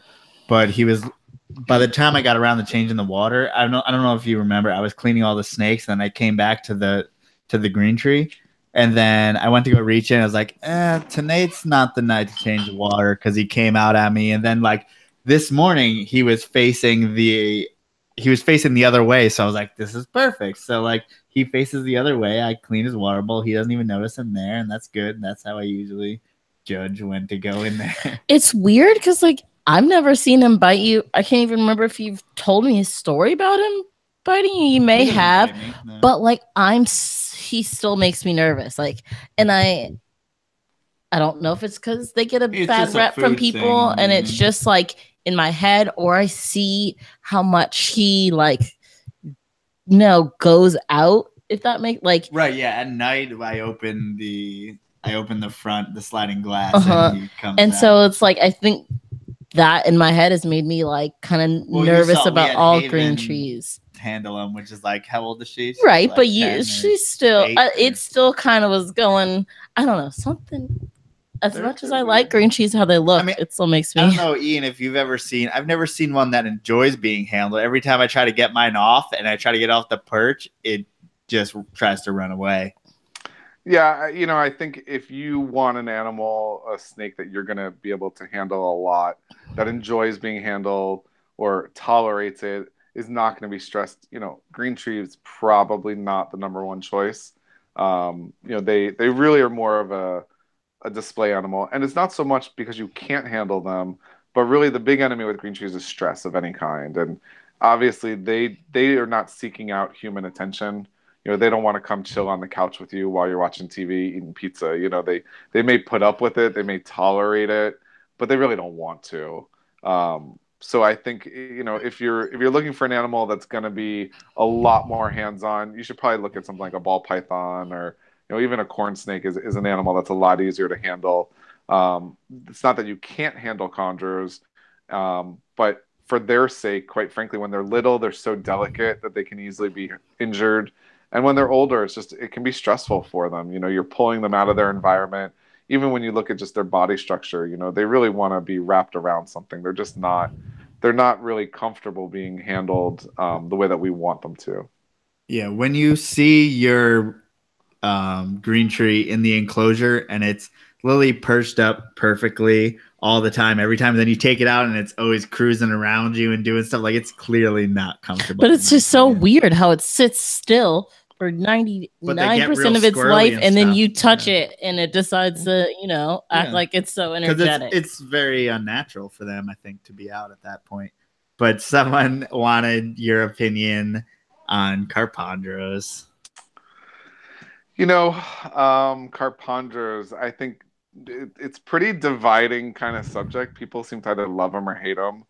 And I was never really much of a fan of the hybrids until last year when I went to Texas for Southern Carpet Fest and got the chance to go over and visit with Tony and Melissa Jerome. And man, Tony's got some awesome Carpondros. And those things, they're not as cool as his Papuan, don't get me wrong, but those things are really, really nice. And I guess I hadn't seen a lot of Carpondros that were really young, and they're obviously a lot bigger now than when I saw them last year. But the patterns were so crisp and so clean, and they were really, really stellar looking animals. And I have to admit, for like about maybe half a second, I thought like, oh, I might be able to keep one of these, and then reality kind of like came back. I was like, oh, wait a minute, it's a Carpondro. I can't have one of those things. Yeah. So they are cool, and I know Bill Stiegel's got a few of them, and actually I saw some nice ones up at John Martin's in New Jersey about a month or so ago. So they are really cool, and some of them are absolutely beautiful. And I know that there's some thoughts about naturally occurring hybrids in the wild and whatnot, but I don't know. I guess I'm more of a purist. I'm not big on a lot of the hybrids. Same thing, like even in the Corrales world, like some of the Caninus and Batesii hybrids of the Corrales. I know nothing about. You're speaking alien. Northerns and basins. Right. I don't know. I guess I'm a little more of a purist. Talk to your boy Forrest. He said he's. So is he going to get into some emeralds? Well, I wanted to tell that guy that we're going to have Tony on, so we're going to have a whole Carpondro show. So we'll get all into the weeds on that. I need to get his name. But his thing is just H2749. Yeah, but he's on all the time. He's on all the time. And he knows shit. I need him to tell us his name. But Ian, all right, sorry. Corrales, what are you? I see you kind of gaining some Corrales. What's going on? So remember earlier when you asked about like what happens when you go visit people and see other stuff, and so I really have, it's really two people's fault. It's Bill Hughes and Keith McPeak. They're kind of like double trouble, and I tell Bill he's like the dark emperor of the dark side of the force, and I went out to see him, and he's like, these things are awesome, check them out, and And then he's like, and not only that, but they're so much cooler than chondros because you don't have to deal with eggs and you don't have to deal with incubation and they just you don't look have so to cool. you don't have to worry about them dropping eggs in the water dish. And not only that, but the babies are like 10 times the size of chondros and they eat fuzzies right off the bat. And you don't have to tease feed them for like 5 hours to get them to maybe eat a pinky head. And so he keeps whispering in my ear all these awesome things about Corrales. And then I start talking to Keith McPeak and go visit him and check out his collection. And like between the two of them, it's like East Coast and West Coast, and they're both Corrales. And I couldn't help myself. And so that is the cheaper alternative. If you're at Keith McPeak's and you don't go home with a Boland's python, I'd say that's a win. Well, he didn't have any Boland's pythons available, and I couldn't exactly fit a 9-foot snake in my pocket. So there wasn't really much opportunity to go home with a Boland's at Keith's house. But, the Corrales are just incredibly appealing for a lot of reasons. I think just like any other reptile keeper, they're new, they're different to me because I haven't worked with them in the past. And so it's like, oh, okay, well, I've done rosy boas and I've done sand boas and I've done Candoya, but I haven't done any Corrales. I've never I haven't bred any had of one them. that quite wants to bite off my face yet. So There is that whole aspect of things in terms of the hardware that they're carrying around, but it's also the fact that there's multiple species of Corrales. You've got Amazons and you've got Northerns, you've got Basins, you got Blacktails. There's just so many different varieties, and then even within, even like within Amazons, there's just so many different naturally occurring phenotypes, and then different morphs that are being worked on, or different. I don't know if they're even called morphs in Amazons or not, but just different colors. You've got the hypos and the mangoes and the tigers and leopards and calicos, and even within caninus, you've got anaconda phase, and you've got some of the high white. There's just so many different varieties. I had no idea all that existed. Like I just like seeing the emeralds that have the big white. Like if you remember, like the crested gecko show, especially the tree boas are very, Amazon tree boas, hortulanas are they both in Corral? ATBs and emeralds are both Corrales. Why we just need all of them. But like an annulus.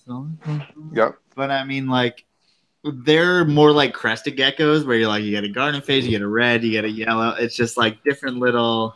If you have a captive born animal, you're gonna get a whole litter of these different things, and they're not necessarily morphs unless you're talking about the tigers. And then apparently Patrick told me about there's leucistics out there or something. So yeah, if you breed a hypo to a hypo, you can make a leucistic.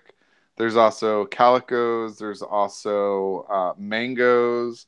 There's also leopards, and then you've got all of these other yellows, bicolors, reds, gardens, Halloweens. I mean, just all these different varieties of different colors, and I don't know. It's exciting because it's different, and it's they're kind of similar to the way you keep other arboreals, but I don't know. It's kind of like you get to a certain point where you're like another cage. You're like, oh, it's another chondro. Oh, it's another chondro. Oh, it's another chondro. You're like, oh, thank God, I opened this drawer and it's an emerald tree boa. You just sometimes you need a little bit of something different, and it's ironic because I went from having a very diverse collection when I was in Gainesville, and then when I really decided to get back into breeding, and I said I'm gonna, for the first time pretty much in my whole reptile keeping career, I'm going to be extremely disciplined. I'm going to work with one species. And granted, green tree python's 2 species, but I'm going to work with one animal exclusively. And there's so much variety even within green tree pythons. You really can't keep them all. But for several years now, it's like monoculture. Nothing but chondros. There's no other snakes in the house, and very focused, very dialed in. And I think that's partially why we've been successful and consistently, because we've got the ability to be very dialed in.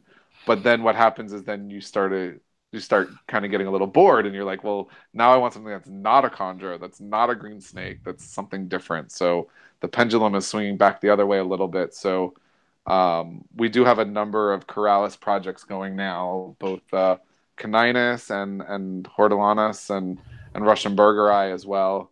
So stay tuned. There are some exciting things coming. We've also Got some Sanzinia projects going. So the chondros aren't going anywhere. I know I'm going to take flack from the chondro Morelia guys about, going to the dark side and playing over there with Corrales, with Keith, and with Bill. But it is exciting to get in on some of these other projects and to work with some other species. And it'll be a few years until we're probably consistently producing or selling any Corrales. But it is exciting to be working with something just a little bit different and new. Let's get an emerald from Ian. I've seen this play out. What you do is say, I have green tree pythons. Now I'm just gonna keep, we do our boreal or our boreal snakes here. We do our boreal stuff. And then you get your Sanzinia. Then you're like, this is halfway to like a normal boa, Dominican red mountain boa, this type of boa, and it just stems out. That's how it goes. The one thing is that I'm very limited in terms of space. So that's why the Tetris game behind me of maximizing the cages on the walls. So the one limiting factor for me is really space. And so I can only keep stuff that I can fit in the caging and the tubs and the racks that I have. So I don't see myself branching out into like anacondas and berms and, and things like that. There are some other things in the arboreal world that maybe I might dabble in at some point, but for now, I'm going to be pretty content just arboreal boas and pythons, and I'm not even looking to get into like Candoya again. There's a whole other genus of animals. Viper boas and Isabellas, and there's just all kinds of cool stuff from that part of the world as well. But only so many cages available, and only so many hours in the day. Yeah, we had talked to Austin about it because he just bought a northern emerald, and something that we were talking about is that they're actually much larger in a sense than green trees as far as even Amazon tree boas. Girth. They have bigger girth. Well, no, they're longer and similar girth. So it's like you kind of need, especially Amazons, I find to be less arboreal than we probably think of them to be. But at least with my very limited amount of keeping, But it's something I guess Amazons, to consider if you're considering, to go on from green tree pythons. But emerald. I told someone in the chat, H2749, who still won't tell me his name, asked when you're gonna get your scrub python, and I said that maybe when Scott Borden produces Moluccans. But anyway, I was talking. I said maybe I'll let you get your scrub when I get my emeralds. I was connecting it back. We can get both of them. I was there you go. Get them both. I wasn't doing sidetrack. I was connecting it back to this conversation, so don't cut me off. Well, really, what I want to get to is that Ian's been to Central America, and I want to ask him where he's been and if he herped there. So yes and yes. So I enjoy field herping just as much as I enjoy herpetoculture. In some regards, it's almost more fun because you don't have to clean up after them. But I've had the opportunity to travel extensively, here in the U.S. and do some herping around the country. But I also had the chance to make a couple of trips so far down to Central America. So I've been down to Costa Rica on the Pacific side on three different occasions. And there's a gentleman named Jim Caveney. So he was a big breeder in Florida back in the 80s and 90s. He did a lot of Colubrids and other things. But he now runs, I think it's twice a year, a trip down to Costa Rica specifically for herpers. And so I went on that trip. It was actually, I went with a couple of friends over a 4-year period. We made 3 different trips down there.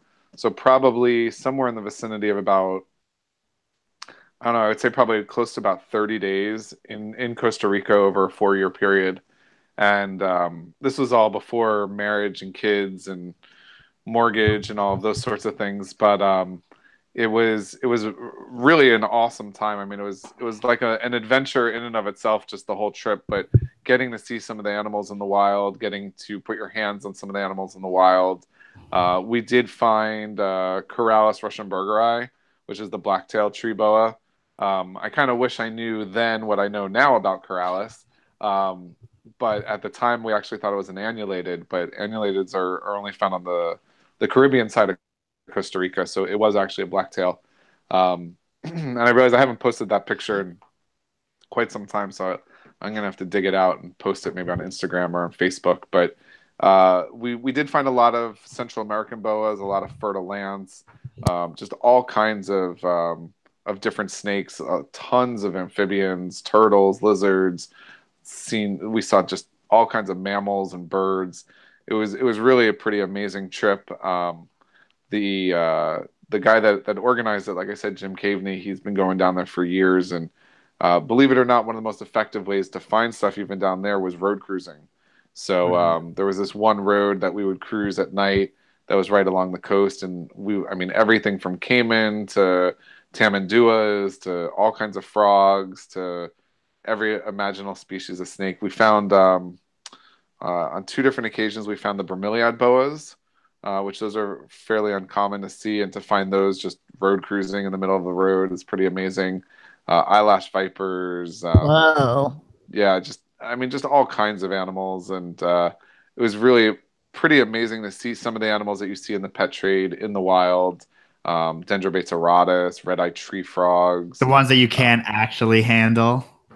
Yeah, exactly. What's funny is that those things they're really pugnacious and they're out in the middle of the day. Probably one of my favorite frogs, the smoky jungle frogs.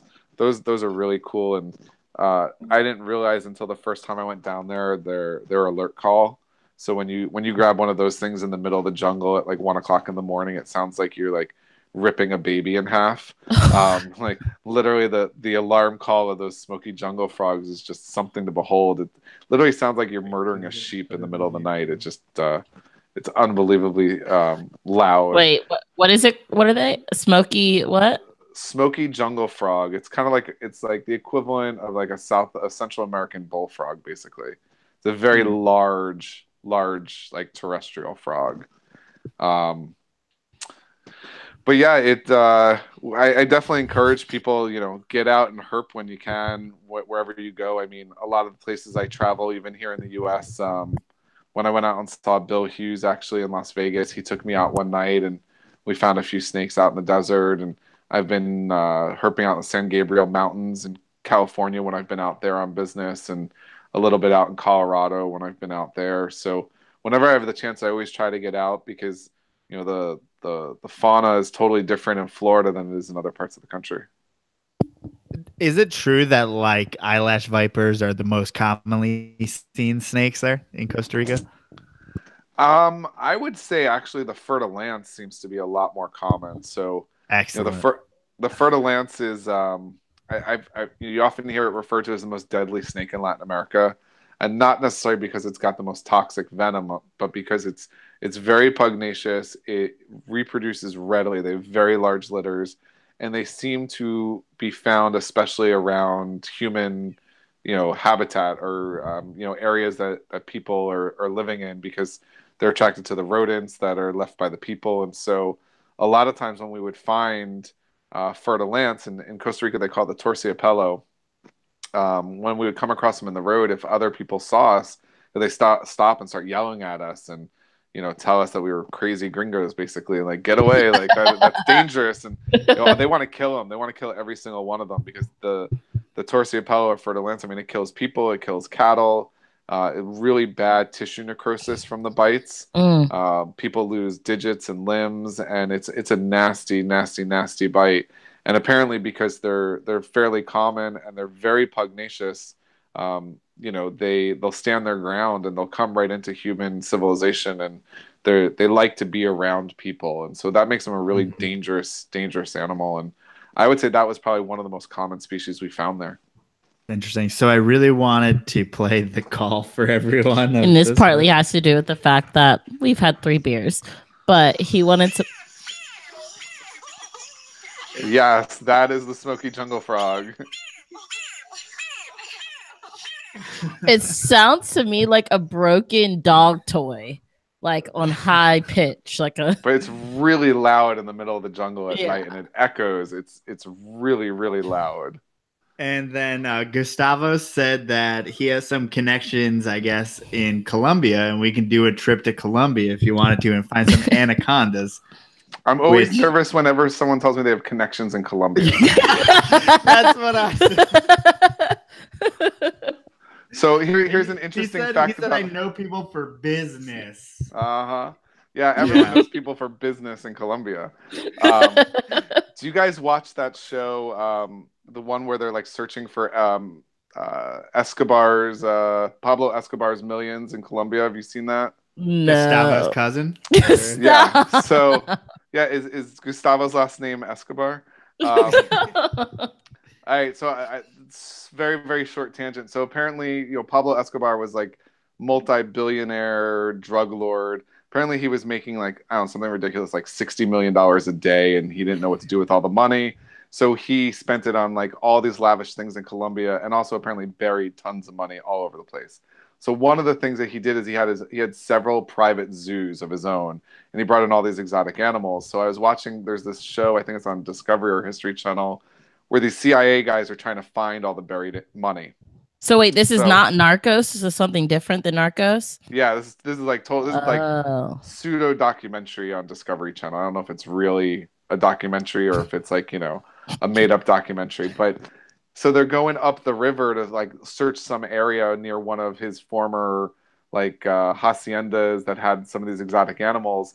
And the guy on the boat tells them they have to be really careful because there's hippos in the river. Well, this is in Colombia, right? Well, it turns out that he had hippos at his zoo, and when the government finally arrested him, all the animals were pretty much like left to their own devices and set free. And the hippos have set up a feral population of hippos in the river in Colombia, even though they're not native. So imagine like these fishermen are going in these little dugout canoes, and there's like 2,000-pound hippos running around, and hippos kill more people in Africa than anything else. So it's no joke. What? Yeah. Most dangerous animal in Africa. What? Yep. I never would think that. More than like lions and tigers and bears. And bears. Yeah, mostly bears in Africa, though. Yeah, more than elephants, more than lions, more than Nile crocodiles, more than all the venomous snakes. The hippos are the most dangerous animal in Africa. I feel like they don't get the rep that all the other ones. Like, we don't view them as... Yeah, because you don't see them really that much because you're in America. You're in Texas. America skew everything. Not a lot of hippos in Texas. I mean, there's not lions and tigers either. There are more tigers in captivity in Texas, though, than there are in the wild. So that's important to know. But that's just our laws being fucking stupid. But anyway. I've been reading Paul Rosalie's book, which is, I forget what it's called, but it's about him basically finding anacondas in Peru. So I've been really into the whole, that kind of what got me on the kick of the Corrales, the kind of more Amazon, South and Central America, kick that I've been on lately. Didn't know you're on that kick. Glad to know. Some kicks. It's a good kick to be on. There's a lot of cool stuff in that Corrales genus. For sure. Now, when Austin want to know for sure when you're getting on your when you're getting basins. I don't know. I'll probably get basins when Austin buys some chondros from me, and I can afford some basins because I've sold some chondros. I don't know. Basins are on the list. I'm just not there yet. Yeah, I think Austin, he was like, do I go into chondros or emeralds? And then he picked emeralds. So I think you may be shit out of luck on that. Yeah, well, I think he's also, he's in love with his Papuans, which I can't blame him on. Yeah, which sounds like you've already brought it up twice. Sounds like something you may be in love with too. I'll tell you, when I went to Tony's house last year and got to see that male he has, I mean, that thing is just...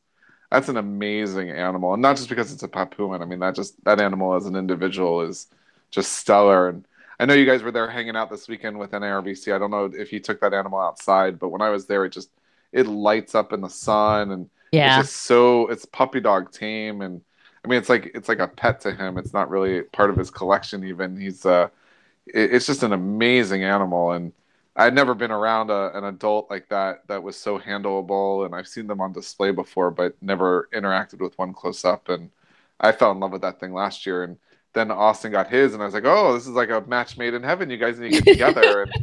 And Tony's just terrified to put that thing in with anything else because they like to eat each other, and he sees that thing as like almost like a child. So last I asked him, he said he had no intentions of even trying to breed it. So I think Austin's working on getting another one for his future breeding project. I think Tony views all of his snakes as his children. I think he's like the most conscious snake keeper we've ever gone to see, as far as like he just loves all of his animals like tremendously, which is super awesome to see. And it's like the Carpondros kind of. Was kind of with Carpondros for once. He's also really good about coming up with really good names for his animals, like yes, like Latte, like Testicules. Sir Testicles, yes. I like his name. So he has Carpondro with basically a dick and balls on his head, and it's Testicules. Look, there he is. He's on the chat right now. He said, "My precious." Oh, what's up, Tony? Tony's here. Austin's here. Gustavo's here. And I also picked up an S&J sticker from Tony, so you're everywhere, nice. Like I said. Nice. You know what's funny is I was up in New Jersey in January. I mean, that sounds like a bad joke. Who goes to New Jersey in January, right? Yeah. But I went up and I visited John Martin when I was up there. And I pull into his driveway, and I'd never been there before. And it was dark out, and it was raining. And I wasn't sure if I was in the right place. And then I walk up, and plastered right on the side window of his pickup truck is one of Tony's selective serpent stickers. And I was like, all right, got to be in the right place. So Tony's representing too. Yeah. I mean, we need to get on the sticker game. We're trying to make something that we can put in the back of the podcast that we can put like I want to put your sticker, Tony's sticker. We have a sticker from Austin, and then just have people set kind of like you do your fridge. So it's like I want to make a little collection of people, like people who don't suck. I want a little collection. Oh, okay. Yeah. You didn't have to add that part. Well, but But like, how did you? A collection of people who don't suck. I think that's a great idea. It's got a nice ring to it. Yeah, I know, right? You just don't know marketing and fun. Okay. But Ian, what is your? Because I know you have a sticker collection. That's kind of where I got the idea from. Yeah. So it's on the side of my incubator. So we've got this big. Let's see if I can show you guys. We've got this big 48-inch sea serpents hot box incubator. And so it's got like a big flat surface on the side there. And I guess I went somewhere to one show and had a couple stickers that I saw. And then, I was saying earlier, my wife does all of our marketing and whatnot. And so she had some S&J stickers made actually last year. We were starting to use them on some of our shipping boxes and just include them in when we'd ship out snakes. And so I had a couple of stickers that I picked up at a show or whatever. And I was like, oh, where am I going to put these? What am I going to do with these? And so I just just randomly slapped it on the side of the incubator. And I was like, oh, that's kind of cool. It'd be kind of cool to like fill up the whole thing with stickers. And it made me kind of think back to like, kind of high school, middle school when like everyone had all these stickers, right? Like skateboarding was all about like the skateboard stickers. Put them on your deck and shit. Exactly. Like they're all over like your folders and. Oh, that was not a phase at my high school. I guess a lot of kids nowadays, they put them on their laptops. They've got laptop stickers. That was probably more of a white people thing, like a lame. Not necessary. Not necessary. I'm just saying. Not necessary. I was going to say that was a phase in college for us on our laptops. No. We used to put them on our skateboard deck. Well, I didn't hang out with the skateboard crowd because they typically were going to be kicked out of school next year. I was, wanted to hang out with the good guys. Yeah, there's a bunch of saints where you grew up. Yeah, in New Orleans. Totally. We were all good kids in New Orleans. We did not touch alcohol until we were 21. Me either. Either are we going to go to Colombia and meet Gustavo's cousins. Well, so that whole thing just started, so that was kind of the idea behind it. And then I kind of threw it out there like, oh, if you've got stickers, send me stickers. And next thing I knew, I had like 50 stickers showed up in the mail from all these random people. And so then I just started kind of adding to it. I kind of took a break because I got tied up with all this Carpet Fest stuff. But I'm gonna get back to it because I think it's kind of cool. It's all these different people have sent me stickers, and so I'm gonna keep adding to it over time. And I probably have enough now, just about to fill up the whole side of the incubator. So I'll have to do like the side of a rack or something next, and I'm just gonna keep it going and see, kind of how many stickers I can collect, and it'll just kind of be a collage over time of, I guess, people who don't suck. People who don't suck. That's important to make those distinctions.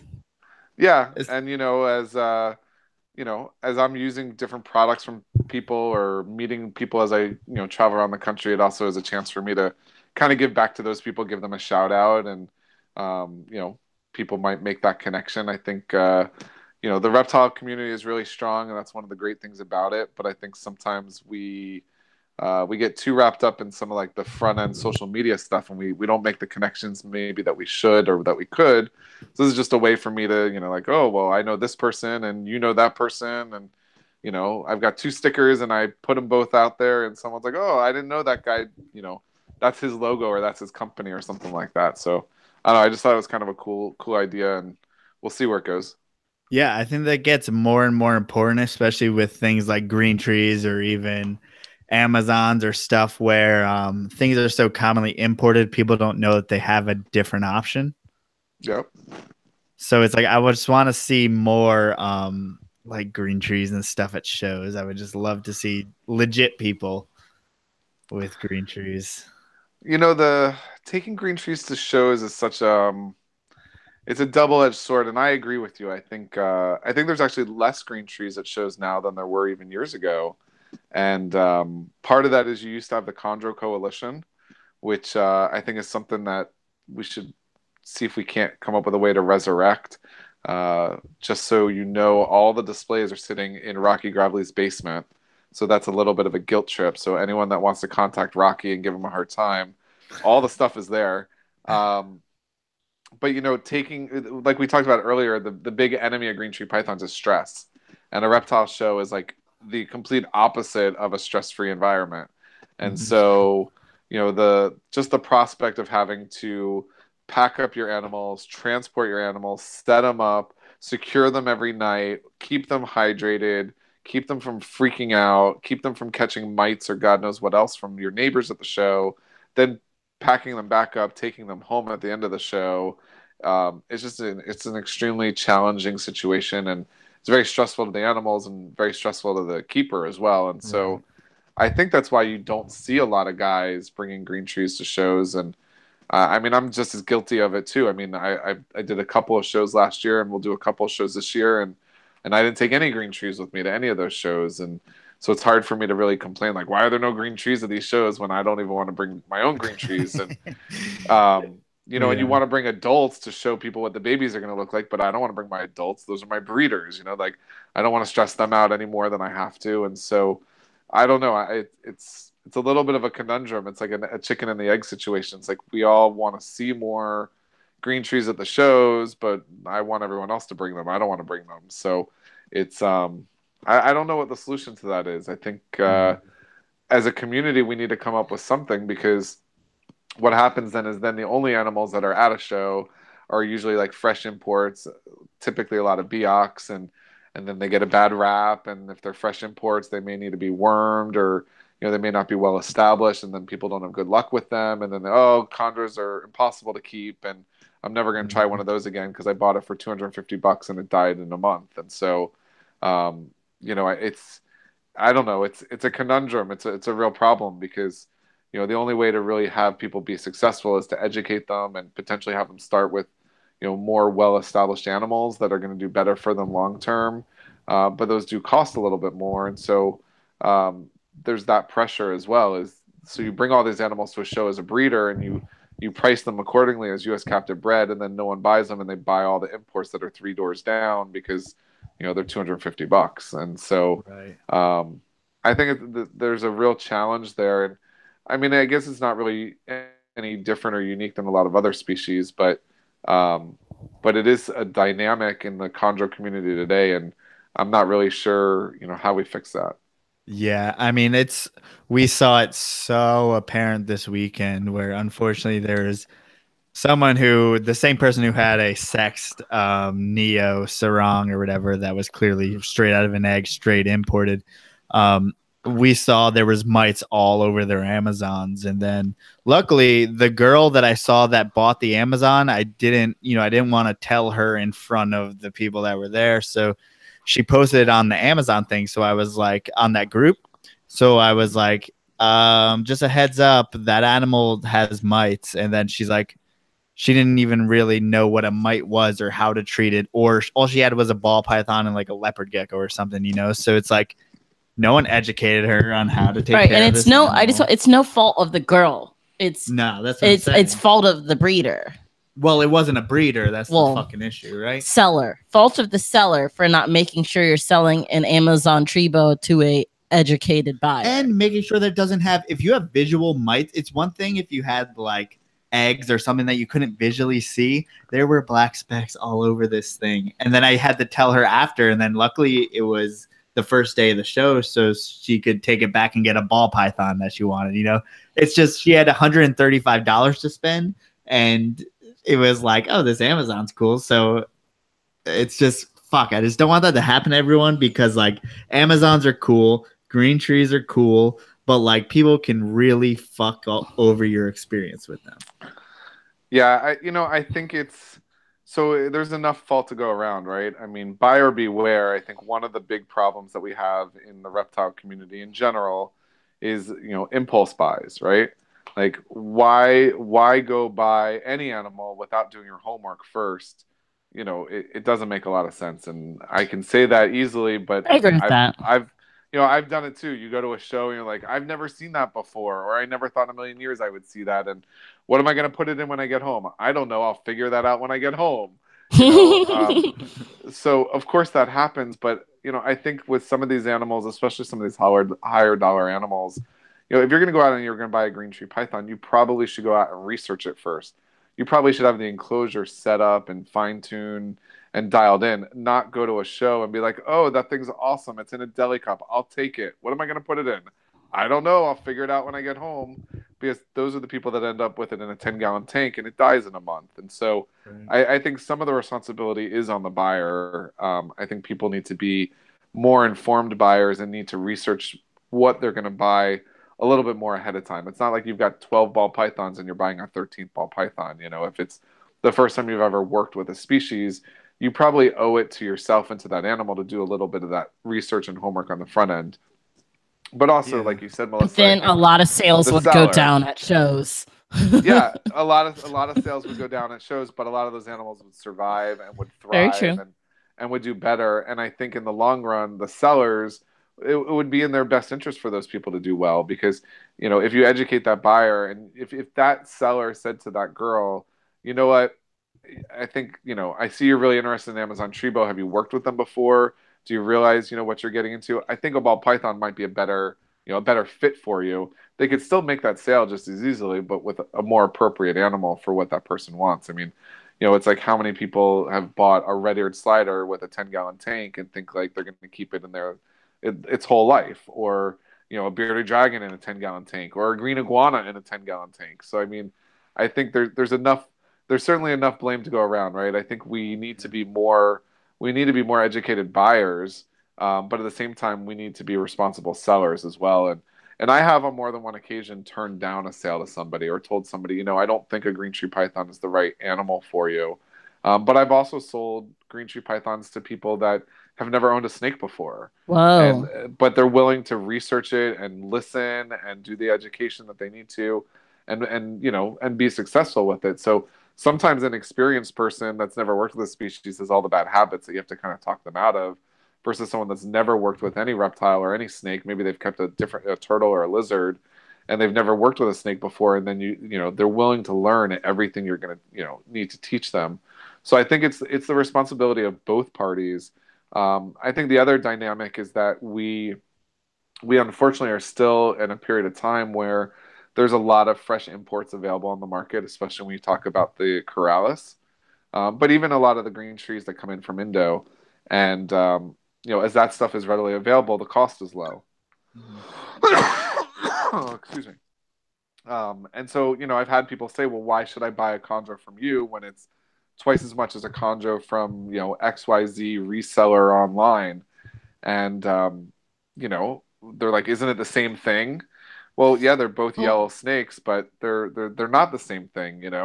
And I always kind of tell people, look at how much time a seller will spend with you before the sale to know if they're going to spend any time with you after the sale. Because if they won't give you the time of day before the sale and all they'll tell you is the price and where to send the money, they're not going to spend any time with you after the sale at all.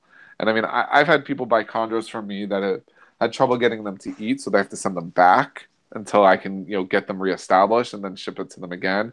I've had people locally buy chondros who I've had to go make house calls because they, couldn't figure something out or they needed some help.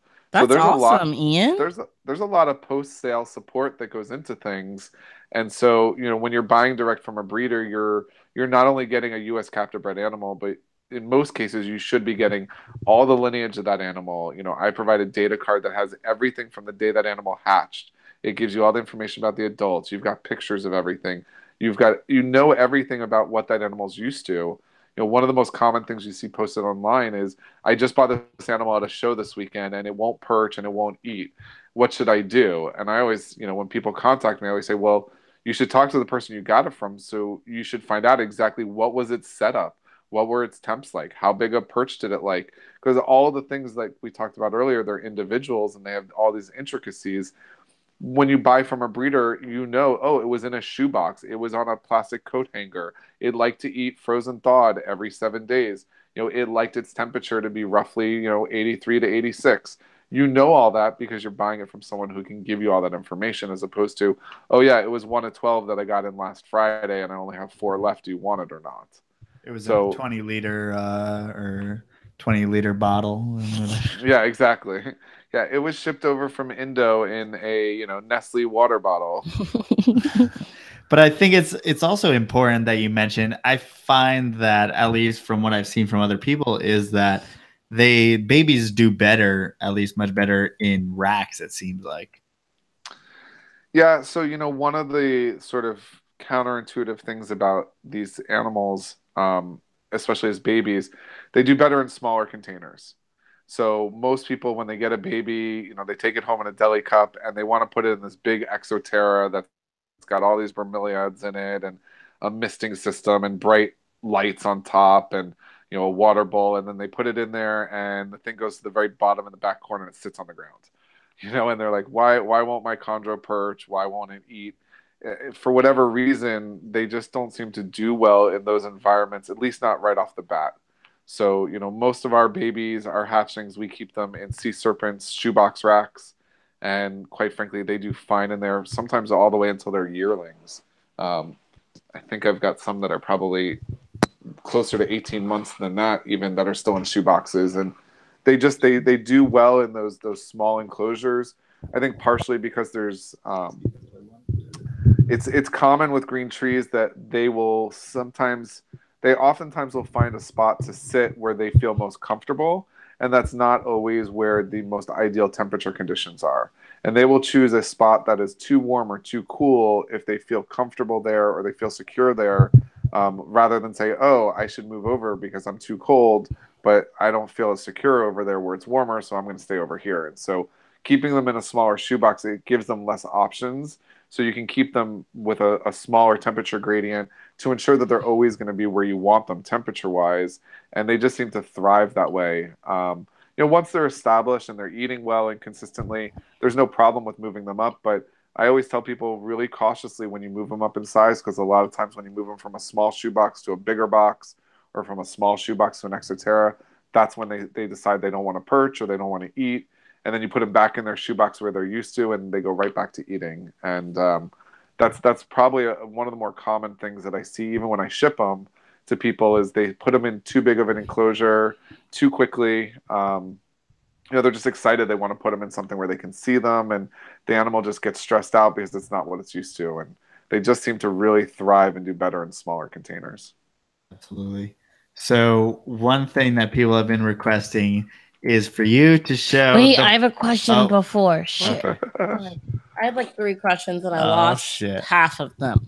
One was a silly one and 2 were legit. Oh God! I gotta pee if you want to. You have to pee? Yeah, okay.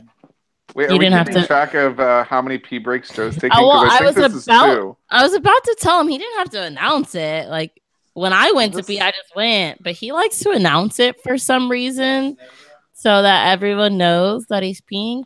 But I can't remember my questions, but I can do some other things. I don't know if you know Brett. Oh, I don't know how to pronounce his last name. Brett Rohr. He's been like a really good supporter of us, and he said to tell you, hey, and that he knows that you know who he is. I mean, I know you know a lot of people, but he has a bunch of cool green trees. All right. What's up, Brett? Send me a message on Facebook. I'm not sure which Brett you're talking about. Maybe if I saw his Facebook profile, I would know. Yeah. Right. I don't know. I know he's on Instagram. I don't know about him on Facebook. Shoot. I don't remember other questions, but I have my silly question. My silly question is, what is the most off the beaten path question you've ever received as a breeder? Oh, wait, I remembered my other one. Shit. Wait, let me ask the other one first. Right, let me ask the other one first. Okay. Last week when we were talking to Jason, I guess we're talking about sexing the snakes and probing or all that fun stuff. And he was saying how he doesn't feel comfortable probing, but we got into talking about sheds and how he has noticed on his males, he can see the hemipenes. And Tony was on there. Tony said he's seen it with his carpets. And it was just kind of like an interesting conversation because Joe and I've never noticed. Oops, sorry, I just hit your mic. We've never noticed it in our corns, and I don't think you've heard of it in green trees. You've never even noticed it in your carpets, right? No. So it was just, I don't know if you've ever noticed it. If it's something you've never thought about, because like Jason was like, "Oh, I've never thought about why do some do it, why don't?" Yeah, just wanted to talk about that. Yeah, so you're talking about like shed sperm plugs on the sheds. Yeah, right. So what's funny is I never really paid attention to that before I got into green trees, and I think. With some species, the sexual dimorphism is really obvious, right? Like either the males are significantly smaller than the females, or the tail shape is different, or in lizards there's like femoral pores, or in turtles they've got different. The males have the really long front claws. So in a lot of reptile species, it's really easy to tell. Green trees and a lot of other pythons, it's virtually impossible to tell. And so it wasn't until really I got into green trees when, the whole unsexed thing in green trees is a big deal. A lot of animals are sold, especially as babies, as unsexed. And then even later on, sexing chondros is, I would say, dicey at best. And like I jokingly have said on more than one occasion, like it's not a confirmed female until I've seen eggs come out of it, until it's laid eggs, whether they're fertile or not. I oftentimes don't believe that it's a female. And likewise, males can also be really difficult to sex. And so definitely the whole concept of looking at sheds is a nice tool, but there's a caveat to that. So first of all so people call them shed sperm plugs, and they think that they can be an indicator of when the animal is producing sperm or is fertile. That's actually not true. So it is definitely, sperm plugs, I think, is technically like the incorrect terminology, but it's what we all call it. But there's really no sperm involved. It's just it is part of the shed skin. And, excuse me. And so with males, a lot of times you can see the shed plugs when the males will shed, but not always. So you can have a male shed and not see the plugs, or they'll shed and the plugs, for whatever reason, have a tendency to break or fall off. So you can get a whole perfect shed and they're just not there, or they've fallen off, or they've broken off. Or sometimes they just don't shed them, but every second or third or fifth cycle. It is a really nice tool because I can say, especially with chondros that I plan to grow out regardless, I oftentimes won't actually probe them. I will wait until they shed plugs, and I'm like, oh, that one's obviously a male. So if you see shed plugs, it's a male. There's no doubt about it. But if you don't see shed plugs, it could still be a male. You just don't really know. And so missexing chondros, I think, is actually more common than people realize. So when I told you I started with those original 6 animals and they were 3 pairs, originally I actually wasn't sure. The last one I thought I might have actually had one of the last male I thought might have been a female. And it wasn't until I put it in with another male that I knew was a male that I found out it was a male because they fought and they both tore each other up. And so missexed chondros is actually a big deal because if you get it wrong, you can be in a lot of trouble. Now, having said that, I also have received probably, I don't know, close to half a dozen animals that were sold to me as sexed females that ended up being males. And so I think chondros are particularly difficult to probe because the males, understandably, when you probe them, they clench up really tight. And because you want to be really delicate and gentle with their spines, I think a lot of times people go to insert the probe and they're like, oh, it's not going in. It's not going in. It must be a female. But in reality, it's actually a male that's just clenching up really hard. And, he doesn't want you to stick that probe in and you don't want to hurt him. And so more often than not, I have had animals that were sexed as female that turned out to be male than the other way around. But that's why you see so many, chondros generally sold as unsexed babies, even unsexed yearlings. I generally don't sex my animals via probe unless I have to. And for the most part, I just grow them up until they're big enough that, I generally can, at that point, tell which are the males because they've shed so many times. And once they start to get fairly decent size, then, when I need to, I can probe them. Right. So have you, I know it's a while back to think, but do you remember if you saw the sperm plugs in the shed on the other species you kept? I don't remember ever seeing it, which is weird. You'd think with all those different species and all those animals, I would have. Back then, I was never looking for it. I never really was thinking in terms of like that being a useful piece of information. So I very likely could have seen it and just never paid any attention to it or just never recorded it. Now, if I see shed plugs, I'm writing it on the data card that it's getting notated exactly the date and the animal. But to be honest, in all the years I worked with other species, it wasn't until I started working with chondros that was something I even was really cognizant of or paying attention to.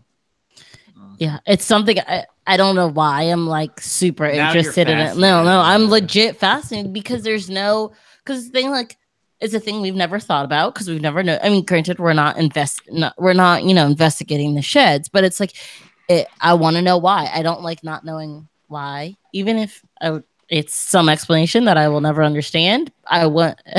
Well, we have come across the fact that even if we're not dealing with chondros, you often get things that are supposed to be females that end up being males just because people don't know how to pop or people don't know how to probe, or even I don't know how to probe my jungle that I had since a damn baby that I probed. I probed female back in the day and I said I probed it once.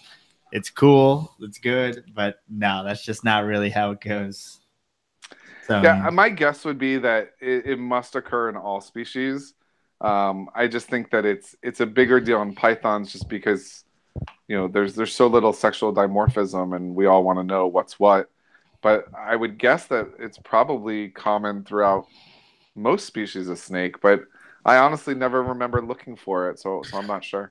And I thought that too, but then when Tony sent us the picture of his, it's like, maybe it's not as obvious in others, but like it was super obvious in Tony. Like it's a thing you're not gonna miss. Like I just don't think it's intact every time, right? Yeah, that's what he said. It falls. Oh yeah, it definitely is not intact every time. And I've seen where like just the 2 sperm plugs part will fall off and be laying on the cage separate from the rest of the shed.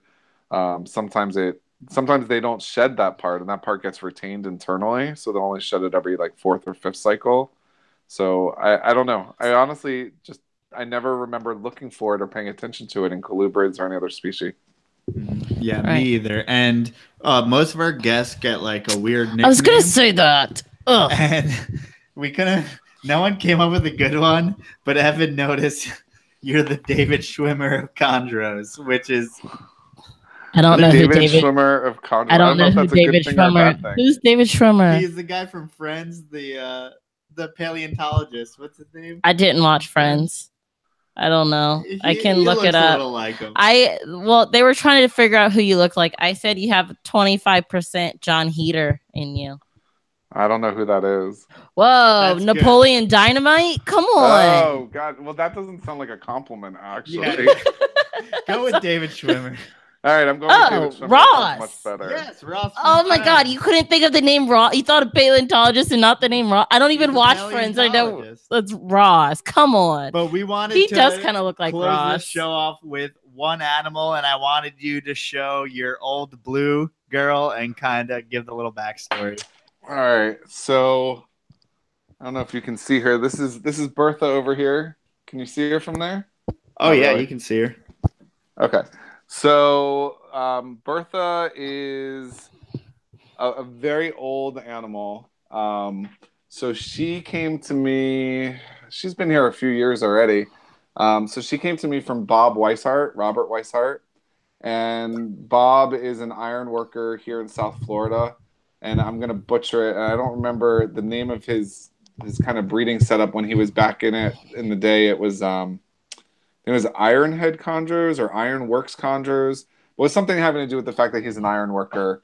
And so Bob, I guess, had pretty much gotten out of Conjurers. And a couple of years ago, him and I connected. And he said, hey, I've got this really old pair of Biaks. I don't know if they're even viable anymore. And they've produced for me several times. And it's the last pair, and I'd love to send them to you on breeding loan if you're interested. And of course, I jumped at the opportunity. They have been in captivity for 20 plus years together. So they were imported together originally. Bertha and the other one that's in there, I don't know if you can see him, but there's a male in there with her, Limey. Where is he? Oh, no, I can't see him. Hold on, let's see. Let's see if I can move. Can you see him? Yes. So he's kind of up in the corner there. So Bertha and Limey, they're kind of like an old married couple, I guess. Oh, my phone's falling now. You told me it would mess up as soon as I started moving it around, Joe. And I've kept it in the holster this whole time, and now I moved it. Well, it's our fault. We wanted you to give us closer looks. So I'm trying to remember. I can't remember the story offhand, but Bob got them from another gentleman who got them when they first were imported. So Bob had them for, I think he said like around 15 years when I got them. So this other guy had them for a couple years, and they were adults when they came in. So these animals have to be 20, 25 years old. And they produced several clutches for Bob, both red and yellow Neos. And I've had them together on and off for probably about 2 years, actually. And they breed consistently. I mean, they breed. I see them locked, I bet you, on average once a month.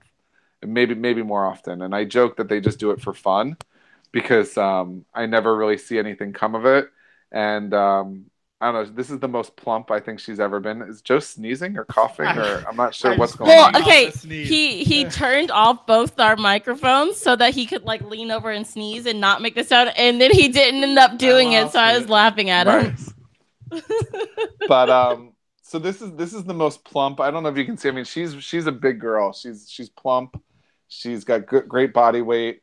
If she's gonna be able to produce anything at this point in her life, I think she's in the right condition, and it may actually be him. It might be that he's not fertile anymore, and I don't have the heart to put another male in there with her because I kind of feel like if anyone's gonna get to breed the old girl, it should be her lifelong partner. They have produced some really high yellow, nice looking animals, and I've never seen another Biak that looks quite like her, other than there's a gentleman in Europe. Yeah, there's a guy in Europe who has one that's very similar looking, and I'm sure part of it is like a hormonal blue color where she's gone hormonal multiple times and then just never went back.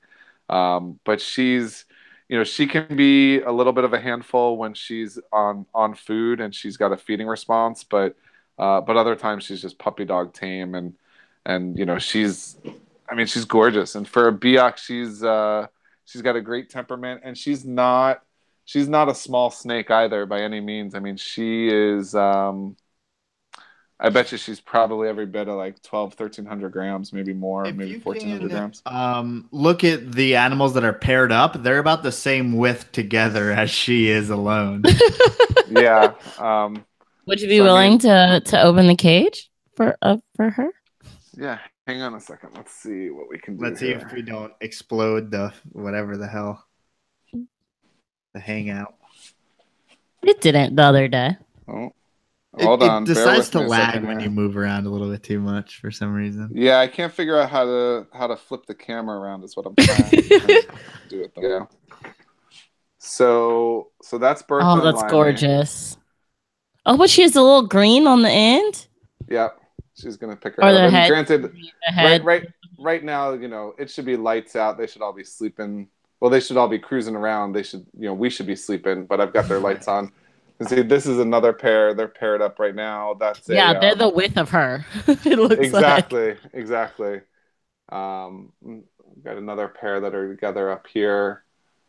This is actually probably the biggest chondro in the collection right now. This is Lucy, another Biak. She's like really dark and melanistic. She's got a ton of black on her. The eyes look really cool right now. Yeah. This is one of our holdbacks from a couple of years ago. This is one that's got kind of like a tricolor look to it. It's got the blue, the yellow, and the green. This is the one I told you earlier, 6. This is the one that always liked to bite me when it was a little one. And you can see, I mean, like these guys are kind of on point right now because it's normally lights out. So they're normally in hunting mode. Right. Some other ones on here. This is a Lara.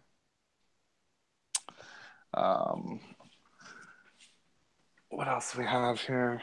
These are kind of cool. It's kind of dark on the side of the room. But these are some holdback animals. These are actually some animals from Paul Bodner. Some red. Is he? I've never heard of him. Is he in Florida? Yeah, he's kind of like a zoo guy. He does a lot of crocodilian stuff. This is so remember I told you about that one baby that survived from that Gems Kofi out clutch? Right. So you can see this animal is a 2016. So this is a yearling animal, and look at all that yellow it's still holding. Big and it hasn't changed any. Yeah. What are your hopes? This is the animal. Oh, of course it's got a dirty cage, but this is the animal that oh, it's freezing up, isn't it? Oh, so there we go. That really dark one. Ooh, I like that one. Yeah, everybody likes that. See, that reminds me of like little emerald. It speaks to my emerald love. With the dark greens and the whites. It's a little darker green. Right. You think that animal's done changing, or do you think it will change? That one I'm not sure. I mean, I didn't expect that it would even hold that much black. And I fully expect that one day I'll open the drawer, it'll just be a totally green snake and the black will be gone. But so far it seems to be holding that black quite a bit, and it's actually got some white coming in. I don't know if you saw that kind of on the dorsal. So emerald. I don't know. Fingers crossed. I would love for it to hold that black. So what's interesting is that one came from. I have a male that we call Mystery because we just don't know what he is. He might be Biak, he might be Maroki, he might be Biak Maroki, he might be Biak something else. Well, who knows what he is? And Bill Hughes just sent me a message in the middle of this. I'll have to look at that later. He must be taunting me for something I said. But anyhow, so that animal with all that black scalation came from that Mystery male bred to an Aru. And then that was in 2016. So last year we did that same male Mystery bred to a Biak. And I'm really curious to see if any of those produce anything, with that same melanistic look to them or not. Because you would think if breeding him to an Aru produced that kind of melanistic, then who knows bred to a Biak? Because Biak seem to kind of be a little bit more of a wild card in terms of, blacks and yellows and blues and whites kind of all coming through at the same time. So that's what's always interesting about breeding, the same animals multiple years is you can really refine what you're trying to get, them to express. And do you think that, we see all these, even in Austin, brought it to my attention, the northern emeralds and the basin emeralds, when you put them together, you can get some weird colored animals. Do you think designers maybe stem from southern species to northern species? Do you think there could be any validity to that? Well, I mean, I think that there's probably something there. You're taking two populations that generally wouldn't mix together, and you're mixing the genes together, and so you could be getting some either both different genotypes and different phenotypic expression that you wouldn't normally get. But I think you see that in a lot of animals that are from, have a wide range, and you're mixing them from different ends of the range or whatnot. And we know that some of these hybrids are naturally occurring where where they have ranges that overlap and whatnot. So part of it is probably just naturally part of the way that those genes get passed back and forth between different populations, and part of it is kind of our own little Franken-snake experiment of what can we mix with what, and what can we come up with. I don't know. The purist in me says I'd rather just stick with the way that they were, but you look at some of the designer stuff, both in the Corrales and in the Conjures, and some of it's just absolutely outstanding. You look at what Ed Marino's doing with some of those high white snowflake line animals in the basins. It just blows your mind. I mean, that stuff is just unreal. And the same thing in Conjures. I mean, it's a green tree python, but we've got animals that are almost black. We've got animals that are almost yellow. We've got animals that are blue. I feel like, once we get to the point that someone's got like a white chondro, and who knows, but it's and I think that's one of the things that makes it so interesting, is that we're not at a point with some of these species where we are with leopard geckos and corn snakes and ball pythons and bearded dragons. We haven't unlocked all of that genetic potential yet. So really at this point, like every clutch of chondros, every clutch of Corrales could be that clutch that's got something totally new that no one's ever seen before, that no one's ever produced before. And so I think that's one of the kind of the cool things. Same thing with Synzinia. Some of these species that just haven't been produced, extensively in captivity, or the genetics we just haven't really figured out, because chondros have been produced pretty consistently for, gosh, you go back to 70s, 80s, some of the original National Zoo stuff. So I think, we certainly have bred a lot of them, but you look at, just the different morphs, not morphs, but the different designer phenotypes that are now coming out. I mean, some of the stuff with the black melanistic look to it, seems like there's a lot of that popping out right now. Bill's got the sickness. Clyde Claus has the odd job. We produced this one in 2016 that's got a lot of melanistic look to it. There's just so much genetically to still unlock with Conjures, and I think the same is true with Corrales too. Yeah, I love the way yours still has white flecks in with the black and the green. I think it's awesome. But we need to stop having extra questions. Good. I was about to say, like you said, we're gonna end it on him showing, and you asked. I'm sorry for keeping you for like a half hour. It's like almost 10 o'clock his time. But, oh, that's all right. I could talk snakes for hours. Yeah, I mean, we could, if this show had no boundaries, it would go on for 4 hours. But I don't have enough beers. I would have to go make another run downstairs to the fridge. So if anyone wants to get in touch with you, where can they reach you? So, we're pretty readily available on social media. So we're on Instagram, we're on Facebook. You can go email the old-fashioned way. So SJ Reptile, it is singular on Gmail. So it's sjreptile@gmail.com. We do have a website, sjreptiles.com. Just the way it worked out, right? One of them's plural, one's singular. Mm-hmm. But Facebook, we're readily available on Facebook. We're readily available on Instagram. Send me a message. Send me a friend request. We do have plenty of 2017 animals still available. We actually still have, I got to check, I think we still have from 3 different clutches from 2017. So some of those were actually hatched at the end of June. So they're actually closer to yearlings than to babies. But shoot us a Facebook message, shoot us an Instagram. Feel free to send an email. We do, respond, and we're readily available. That's awesome. I hope everyone enjoyed the show. Do we have any parting? No, but there's the one topic we never talked about, but we need to end it. Carpet Fest. Oh shit! Yeah, we can't not talk about Carpet Fest. But it's a little. If Ian says it's okay, then let's roll. Do you realize we're already 40 minutes past our normal? I mean, if you guys want to keep going and people want to still listen, there's nothing I would rather talk about than Carpet Fest. It's bad because the last half hour, like Tony, Austin, Evan, all the people we know personally came on, so I feel like it's just been keeping it going. So it's like the regular crew. Yeah, exactly. So Carpet Fest, Southeast Carpet, yes, I believe it's Southeast Carpet Fest it was gone for a year. Now it's back, and it was at Dave Palumbo's house. What was the deal with that? It seems like you put everything together. What? So actually, it's a great story. And it's actually, so it was 2 years off, but so the story really, and since we got all the guys listening, I assume they're still listening in, or I don't know if they're gonna have to listen to the rest on replay, but so really the story is really more about Carpet Fest than it is just about Southeast Carpet Fest. And so it really starts probably roughly a year ago. So if you remember, Evan had a Kandra that was gravid about this time last year, a female. And he ended up having complications and whatnot, and the animal survived and is doing fine for him. But Evan and I were talking a lot.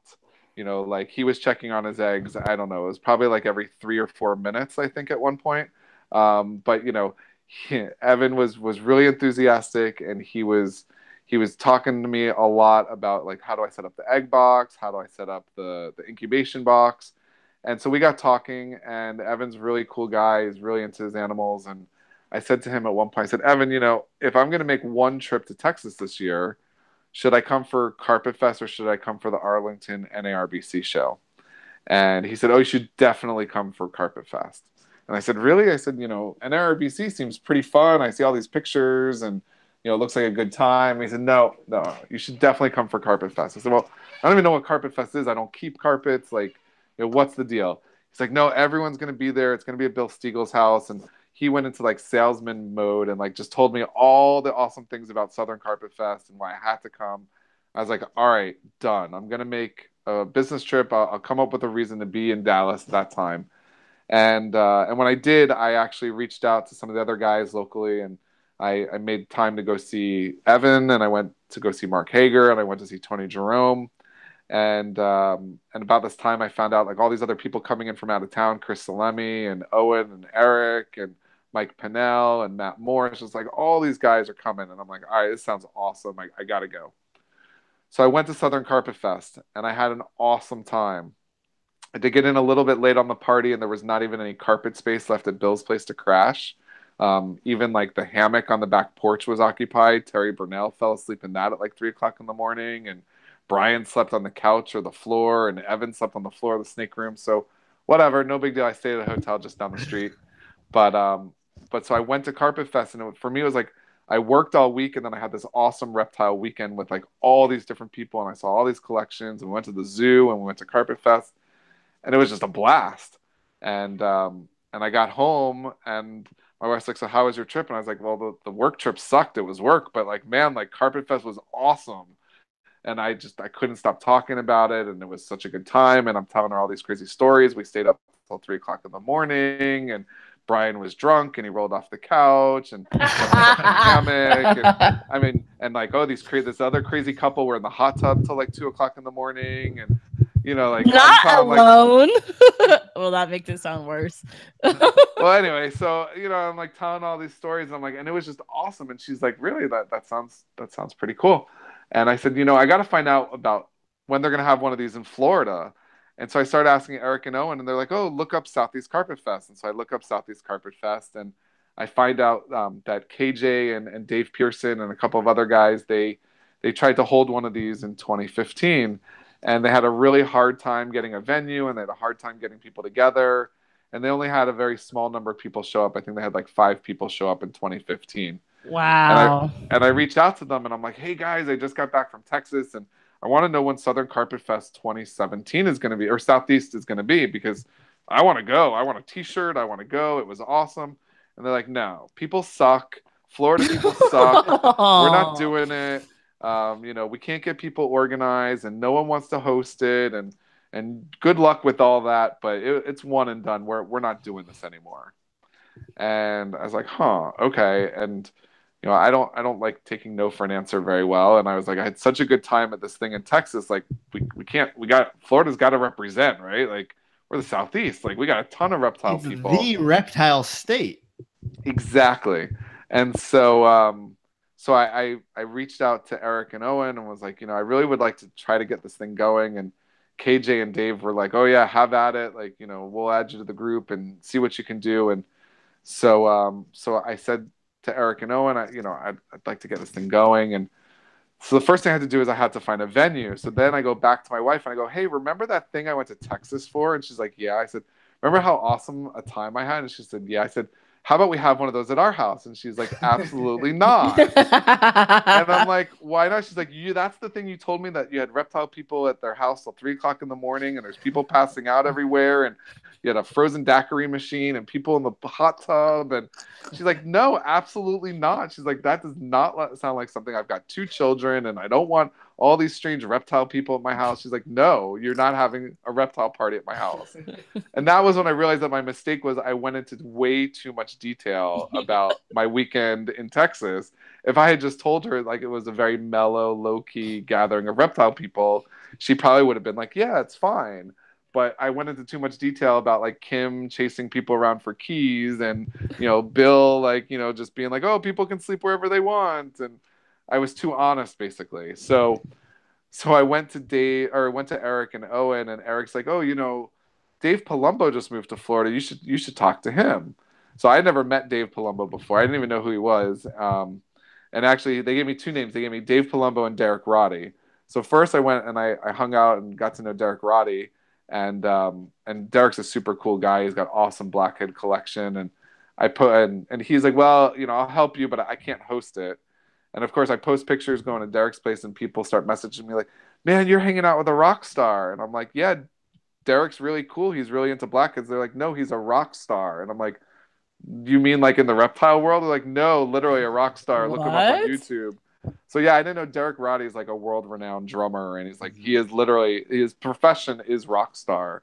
I think he makes a living on drum lessons and stuff like that, I believe. Yeah, he's got a band, and he travels and does gigs. And so anyway, so then the next guy was Dave Palumbo, and so I reached out to Dave, and same thing. I'm like, oh, Dave's pretty cool. He's into boas and pythons, and people are like, no, Dave's like the man. He's like a world-renowned bodybuilder. And I'm like, really?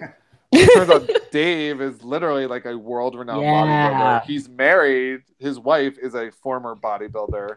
It's like all these big names in these other places. So anyway, so I tell Dave this whole story, and I'm like, so what do you think? You want to host Carpet Fest? And he's like, man, that sounds awesome. He's like, I have a freestanding building. He's like, it's my work office plus my reptile collection. And I'm super loaded. Yeah, he's like, this sounds awesome. He's like, I just moved down from New York. And he's like, the only thing is that my wife's due to have a baby in January. And I'm like, okay. And I'm like, but we're thinking about having this in February. He's like, well, as long as nobody goes in the house, it should be fine. And at this point, we were thinking like, well, the last time they did this, they had 5 people. So like, I figured like, well, between Dave and me, like just our wives and kids, we got 8 people, like, so we should be in pretty good shape. And so we started planning this event, and we got a bunch of people together at the Daytona show in August, and we had like 15 people show up for the planning meeting. So I was like, all right, like there's actually interest in this, and seems like it'll be a good thing. And somehow as we got closer to the date, the number of people kept increasing. And I remember at one point Dave saying something like, well, if we have like, 15, 20 people, we'll be in good shape. But just as long as we don't have like 50 people, because that'll be out of control. Well, needless to say, we ended up with like 40 something people. But it was awesome. It was just a really fun time. We raised a ton of money for so much money. $12,000 for USARK, which is just amazing. And it was just an all-around great time. We had like just a smorgasbord of food, and a lot of people showed. A lot of people participated in the auction from all around the country. Like I can't even give enough shout-outs and thanks to all the people that contributed. And the cool thing is that it accomplished exactly what we wanted Carpet Fest to accomplish. So like today I was talking to a guy who came all the way down from outside of Pittsburgh, and he bred chondros for the first time a couple years ago. And he was just excited to connect and learn more about shipping. And Mike Arnold from Reptiles Express was there, and they connected about shipping. And there was another guy there, Mike Thorne, and he came up and he said, hey, do you know anything about Brettles? I was like, I don't know anything about Brettles, but Casey Cannon's here. He knows about Brettles. And they talked about Brettles for like an hour. And there was another guy there, Eric Chung. He's a buddy of mine local who works with a lot of different reptiles, and he met Derek Roddy for the first time, and then they started talking about blackheads, and it was just such a cool opportunity to see all these people that would have never met otherwise connect about reptiles, but not at a show and not online, just in real life, and people just talking about reptile stuff. And it was a kick-ass time. I think we blew everything out of the water as far as raising the money for USARK. We did not destroy Dave Palumbo's house, which was good. And maybe his wife will let us come back again next year. Repeat. Exactly. I feel like there were so many people that wanted to come this year, and we're like, well, we're going to see how it goes. So I feel like next year could be like twice as big. And the thing I keep reminding people is it's February in Florida. Like, who wants to be anywhere else in February other than someplace warm? Right. And so, hopefully we have raised the bar for the other Carpet Fest to raise more money. Hopefully we've made the Carpet Fest franchise proud by resurrecting what the guys in 2015 started. And I don't want to discount what KJ and Dave did. We're standing on their shoulders and just continuing to run with what they started and carry that torch forward. But really, it's a testament to what Eric and Owen started with the Northeast Carpet Fest. And the whole idea was, we have a great reptile community online, but we also have a great reptile community in the real world. And so the more we get together in the real world and the more we exchange information and ideas and the more we get to hang out, I think the better. And so Southeast Carpet Fest was awesome. We hope to do it again next year. Hopefully the auction will be even bigger, and hopefully we'll have even more people come next year. Well, you got to be careful about doing such a good job because Evan is currently trying to recruit you, and I think Eric and Owen are going to try to recruit you also. To help theirs. Like, you're clearly like, you make things happen. Well, I do like being the guy who makes things happen, but I can tell you Dave has already said, he's not sharing me with everybody else. I'm on Carpet Fest vacation for at least like the next 6 weeks before I take on any new projects. But I do hope to make it to Southern Carpet Fest again this year because that was really what got this all started for me. And Evan keeps telling me about this crazy shrimp boil he's planning. So I don't want to miss out on that. But I'm not as fanatical as Evan. I feel like Evan starts planning Carpet Fest like during the last year's Carpet Fest. Evan doesn't stop. Right. I need a break, at least a little bit. And Owen already tried to recruit me to do the Northeast Carpet Fest auction. But Eric said he's already got a plan up his sleeve to one-up us and do us better. And he thinks he's competitive enough to do it. So I say, bring it on. Well, Evan Eric and Owen. Evan literally just posted in the chat. Tell Ian I will need his help setting up auctions for Southern Carpet Fest. He did a great job. Like, you are the auction man. Well, it takes a village, and I'd like to say that I'm the man, but the truth is my wife helped a lot with the auction, a lot with Carpet Fest. Casey Cannon was a big part of the auction. We had a lot of people on the planning committee. We had a whole group of guys that were in charge of beverages and food and taking pictures. So I can't take credit for all of it. Like I said, it was a big group effort. And the auction was no doubt a group effort as well. And we couldn't have done it with all the people who donated stuff, and we also couldn't have done it with without all the people who bid on stuff, which I was one of those people. So I won way too many items in the auction. Lesson learned. I thought I was just bidding stuff up, and that at the end of the auction, that other people would be bidding at the end. And when we were wrapping it all up, Casey kept saying, "Oh, Ian, you won another item. Oh, you won another item. Oh, you won another." I'm like, are you kidding me? So, I won several new Corrales in the auction. I won this awesome shirt in the auction, which I know, Joe, when you made the shirt, you knew I was going to buy it. So I really feel like... I was like, if I make a shirt, I need to at least have a market of one person who's going to bid it up. So...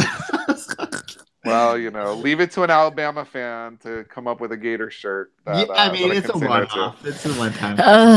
I mean, let's not talk about the fact that you're a Gator fan because it's Well, she went to LSU, so they're not even in that. We have a personalized chant against the Gators, so.